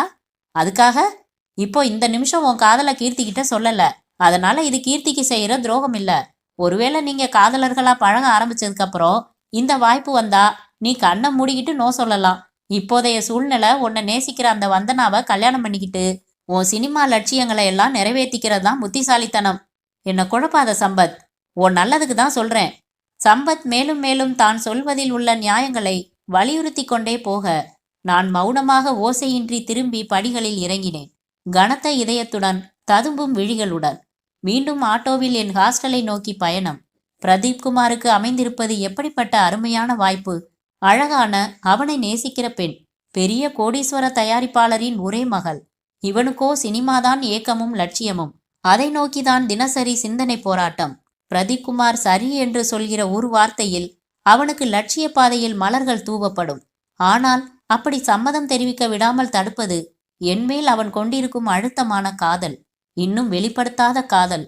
அதனால்தான் குழம்பி போயிருக்கிறான். என்மேல் அவனுக்கு நிஜமாக நட்பை தவிர வேறு எந்த உறவும் இல்லை என்றால் இந்த வாய்ப்புக்கு உற்சாகமாக உடனே தலையாட்டி சம்மதம் தெரிவித்திருப்பான். அல்லது அவன் காதலை என்னிடம் தெரிவித்து நான் அதை நிராகரித்திருந்தாலும் இந்த வாய்ப்பை ஏற்றுக்கொண்டிருப்பான். நானும் அவனை நேசிக்கிறேனோ இல்லையோ என்கிற மில்லியன் டாலர் கேள்வி அவன் மனதில் உட்கார்ந்திருப்பதால்தான் முடிவெடுக்க குழப்பம். இப்போது இதில் நான் என்ன செய்ய போகிறேன்? தீவிரமாக யோசிக்க துவங்கினேன். அத்தியாயம் 11. சம்பத் என்னதான் விவாதித்தாலும் அவன் யோசனையை என்னால் ஏற்றுக்கொள்ள முடியவில்லை. வீட்டில் துக்கம் நிகழ்ந்திருக்கும் போது நமக்கு பிடித்த ஒரு இனிப்பை நீட்டினாலும் எடுத்து வாயில் போட்டுக்கொள்ள தோன்றுமா? அப்படித்தான் என் நிலை இருந்தது. நான் ஏங்கின வாய்ப்பு இதோ என் எதிரில். ஆனால் அதை புன்னகையுடன் ஏற்றுக்கொள்ள இயலாமல் மனதில் நிரம்பி வழியும் காதல் வெளிப்படுத்தப்படவில்லை என்பதால் அது காதல் இல்லை என்றாகி விடுமா என்ன? இது கீர்த்திக்கு செய்யும் துரோகம் இல்லையாம். ஆனால் என் மனதிற்கு நானே செய்யும் துரோகம் இல்லையா? யோசித்து யோசித்து ஒரு முடிவுக்கு வந்தேன். எனக்கு முக்கியம் காதல்தான், பிறகுதான் லட்சியம். காதல் வாழ்நாள் முழுக்க தொடர்வது, கடைசி மூச்சு வரை லட்சியம் மாறக்கூடியது. வாழ்க்கைக்குள் வருவது, லட்சியங்களை மாற்றிக்கொள்ளலாம். காதலை மாற்றிக்கொள்வது எப்படி சரி? மறுநாள் அந்த கடிதத்தை கீர்த்தியிடம் கொடுத்து விடுவது என்று முடிவுக்கு வந்தேன். மறுநாள் நான் மின் டிவியின் அலுவலகத்திற்கு வந்தபோது கீர்த்தி அன்று லீவு போட்டிருப்பதாக சொன்னார்கள். எதற்கு லீவ் என்று யோசித்தேன். காரணம் யூகிக்க முடியவில்லை. நாங்கள் பழக துவங்கிய பிறகு ஊருக்கு போவதற்காகவோ வேறு காரணங்களுக்காகவோ அவள் லீவு போடுவதாக இருந்தால் முதல் நாளே என்னிடம் தெரிவித்து விடுவாள். என்னிடம் தெரிவிக்காமல் இந்த லீவு என்பதால் எனக்கு அவள் உடல் நலத்தில் ஏதாவது பாதிப்பா என்று கேள்வி எழுந்தது. அவள் தங்கியிருக்கும் ஹாஸ்டலுக்கு போன் செய்தேன். ஊர்ல இருந்து ஏதோ முக்கியமான தபால் வந்ததா சொன்னா. அதனால ஊருக்கு புறப்பட்டு போறதாவும் நாளைக்கே திரும்பிடுவேன்னு சொன்னான் என்றார் வார்டன். எனக்கு ஏமாற்றமாக இருந்தது. என் காதலை அவளிடம் சொல்ல முற்பட்ட இரண்டாவது சந்தர்ப்பமும் தட்டி போனது. என் வேலைகளை தொடர்ந்தேன். ஒலித்த போனை எடுத்தேன். Hello Pradeep Kumar here. வணக்கம், நான் வந்தனா பேசுறேன். ஒரு வினாடி யோசித்து விட்டு சொல்லுங்க. என்ன இது? என்ன போய் வாங்க போங்கன்னு சொல்லிக்கிட்டு காலையில தான் டெல்லியில இருந்து வந்தேன். டாடி உங்களை வீட்டுக்கு கூட்டிட்டு வந்து பேசினதை பத்தி சொன்னாரு. நான் இருக்கிறப்ப வர சொல்லாம இல்லாதப்ப இப்படி பண்ணிட்டீங்களேன்னு ரொம்ப கோவிச்சுக்கிட்டேன். நான் உங்க மேல வச்சிருக்கிற பிரியத்தை நானே சொல்றது எப்படி, அவர் சொல்றது எப்படி? There is lot of difference இல்ல? நான் பதில் சொல்ல தவித்தேன். ஹலோ, கேக்குறீங்களா? சொல்லுங்க. என்ன பதிலே இல்ல? டாடி சொன்னப்போ நீங்க ரொம்ப திகைச்சு போயிட்டதா சொன்னாரு. இன்னும் அந்த திகைப்புல இருந்து வெளியில வரலையா? என்ன முடிவு செஞ்சீங்க பிரதீப்? யோசிச்சுக்கிட்டு இருக்கேன். நீங்க முடிவுக்கு வர்றதுக்கு உதவியா நான் ஒரு காரியம் பண்ணலாமா? என்ன? நாம நேர்ல சந்திக்கலாமா? உங்க ஆபீஸ்ல வேணாம், வெளியில. நான் எவ்வளவு தூரம் உங்க மேல பிரியம் வச்சிருக்கேன்னு நேரடியா சொல்ல சந்தர்ப்பம் கிடைக்கும். 2 நாள் போகட்டுமே. ஆபீஸ்ல பிஸியா? ஆமா. அப்ப சரி, வேலையில தொந்தரவு பண்றது தப்பு. 2 நாள் கழிச்சு போன் பண்றேன், ஓகே? அவள் போனை வைத்துவிட நானும் வைத்தேன். முதல் நாள் இரவு சம்பத் பேசியதெல்லாம் நினைவுக்கு வந்தது. மறுநாள் அலுவலகத்திற்கு வந்திருந்தாள் கீர்த்தி. கீர்த்தி, இன்னைக்கு ஈவினிங் உங்ககிட்ட முக்கியமான ஒரு விஷயம் பேசணுமே என்றேன். பேசலாமே என்றாள். மாலை அலுவலகம் முடிந்து வெளியே வந்தோம். எங்க போலாம்? நீங்களே சொல்லுங்க. பீச்சுக்கு போலாமா? சரி.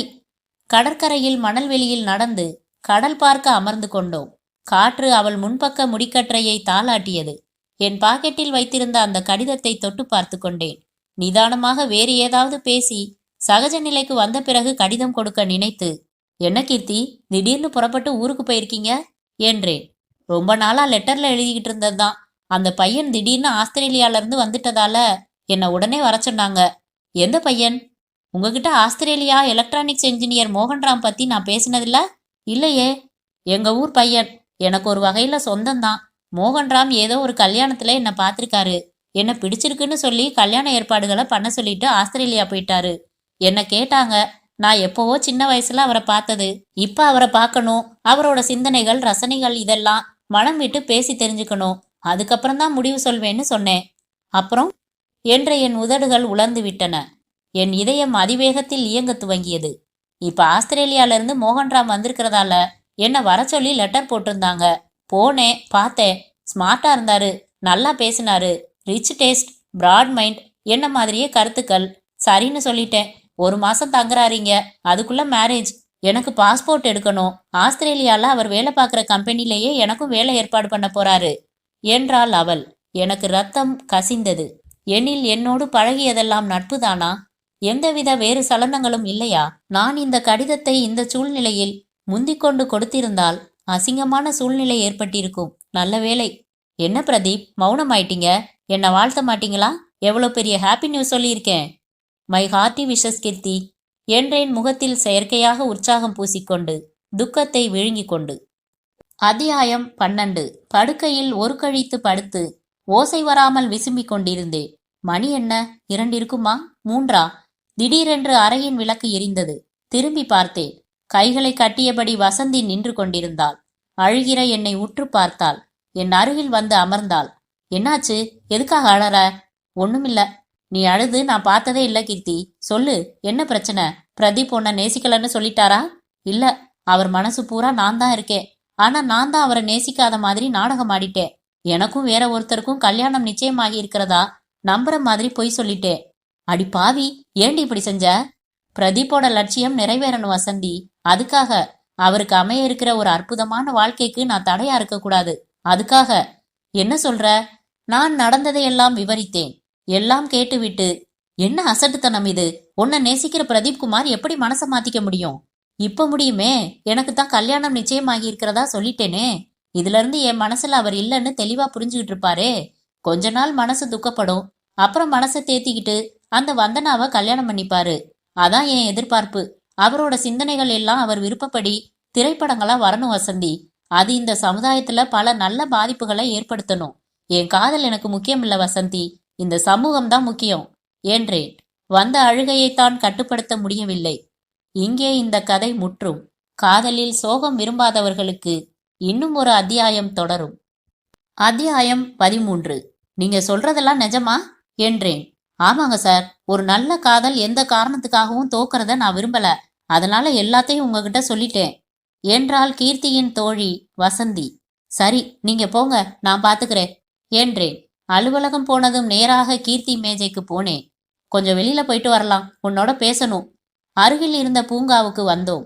நேரா சொல்லட்டுமா கீர்த்தி, உனக்காக நான் எழுதி வச்சிருந்த காதல் கடிதத்தை நீ படிச்சது, நானும் சம்பத்தும் விவாதிச்சத நீ கேட்டது, அதனால தியாகம் செய்யறதா நினைச்சு இல்லாத மாப்பிள்ளைய கற்பனையா உருவாக்கி நீ கதை விட்டது எல்லாம் எனக்கு வசந்தி சொல்லியாச்சு கீர்த்தி. திடுக்கிட்டு பார்த்தாள். ஒரு 3வது மனுஷி வசந்திக்கு நம்ம காதல் மேல உள்ள அக்கறை உனக்கு எப்படி இல்லாம போச்சு? உன்னை நான் நேசிக்கிறத தெரிஞ்சப்புறமும் ஓ மனசை ஏமாத்திக்க எப்படி நினைச்ச கீர்த்தி? உன் மனசுல நான் இல்லைன்னு தெரிஞ்சதும் அந்த வந்தனாவை கட்டிக்கிற வாய்ப்புக்கு எந்த தடையும் இல்லைன்னு நான் சந்தோஷப்படல கீர்த்தி. துக்கம்தான் அதிகமானுச்சு. லட்சியமாவது ஒன்னாவதுன்னு வெறுப்பு தான் வந்துச்சு. உடல்நிலை சரியில்லாதப்ப உங்களுக்கு உங்க ஆபீஸ் பத்தின கவலை ஏற்படுமா, இல்ல உடம்பு பத்தின கவலை ஏற்படுமா? அது மாதிரி மனசுல கவலையும் ஏமாற்றமும் சோகமும் இருக்கிறப்ப படைப்பு திறன் அறுபட்டு போயிடும் கீர்த்தி. எத்தனையோ நல்ல படைப்பாளிகள் காதல் தோல்வியில படைப்பு திறமை மங்கி போனது கேள்விப்பட்டதில்லையா? என் மனசுல சமூகத்தை பத்தி எப்படி சிந்திக்க முடியும்? இப்போ உன் மனசுல நான் இருக்கேன்னு தெரிஞ்சதும் எனக்குள்ள புது பலம் ஏற்பட்டிருக்கு கீர்த்தி. எந்த நிபந்தனையும் இல்லாம, வர்த்தக பேரம் மாதிரி இல்லாம, என் திறமைக்கான சரியான வாய்ப்பு எனக்கு சீக்கிரமே கிடைச்சிடும். என்னோட துணையா வந்து அந்த லட்சியத்துக்கு போராடுறத விட்டுட்டு ஒதுங்கி போய் என்னை சிதறடிக்க நினைச்சியே. நான் பேச பேச அவள் விழிகளில் கண்ணீர் உருண்டது. என்னை நோக்கி வந்த அவளை மென்மையாக மார்பில் வாங்கி அணைத்து கொண்டேன். முற்றும்.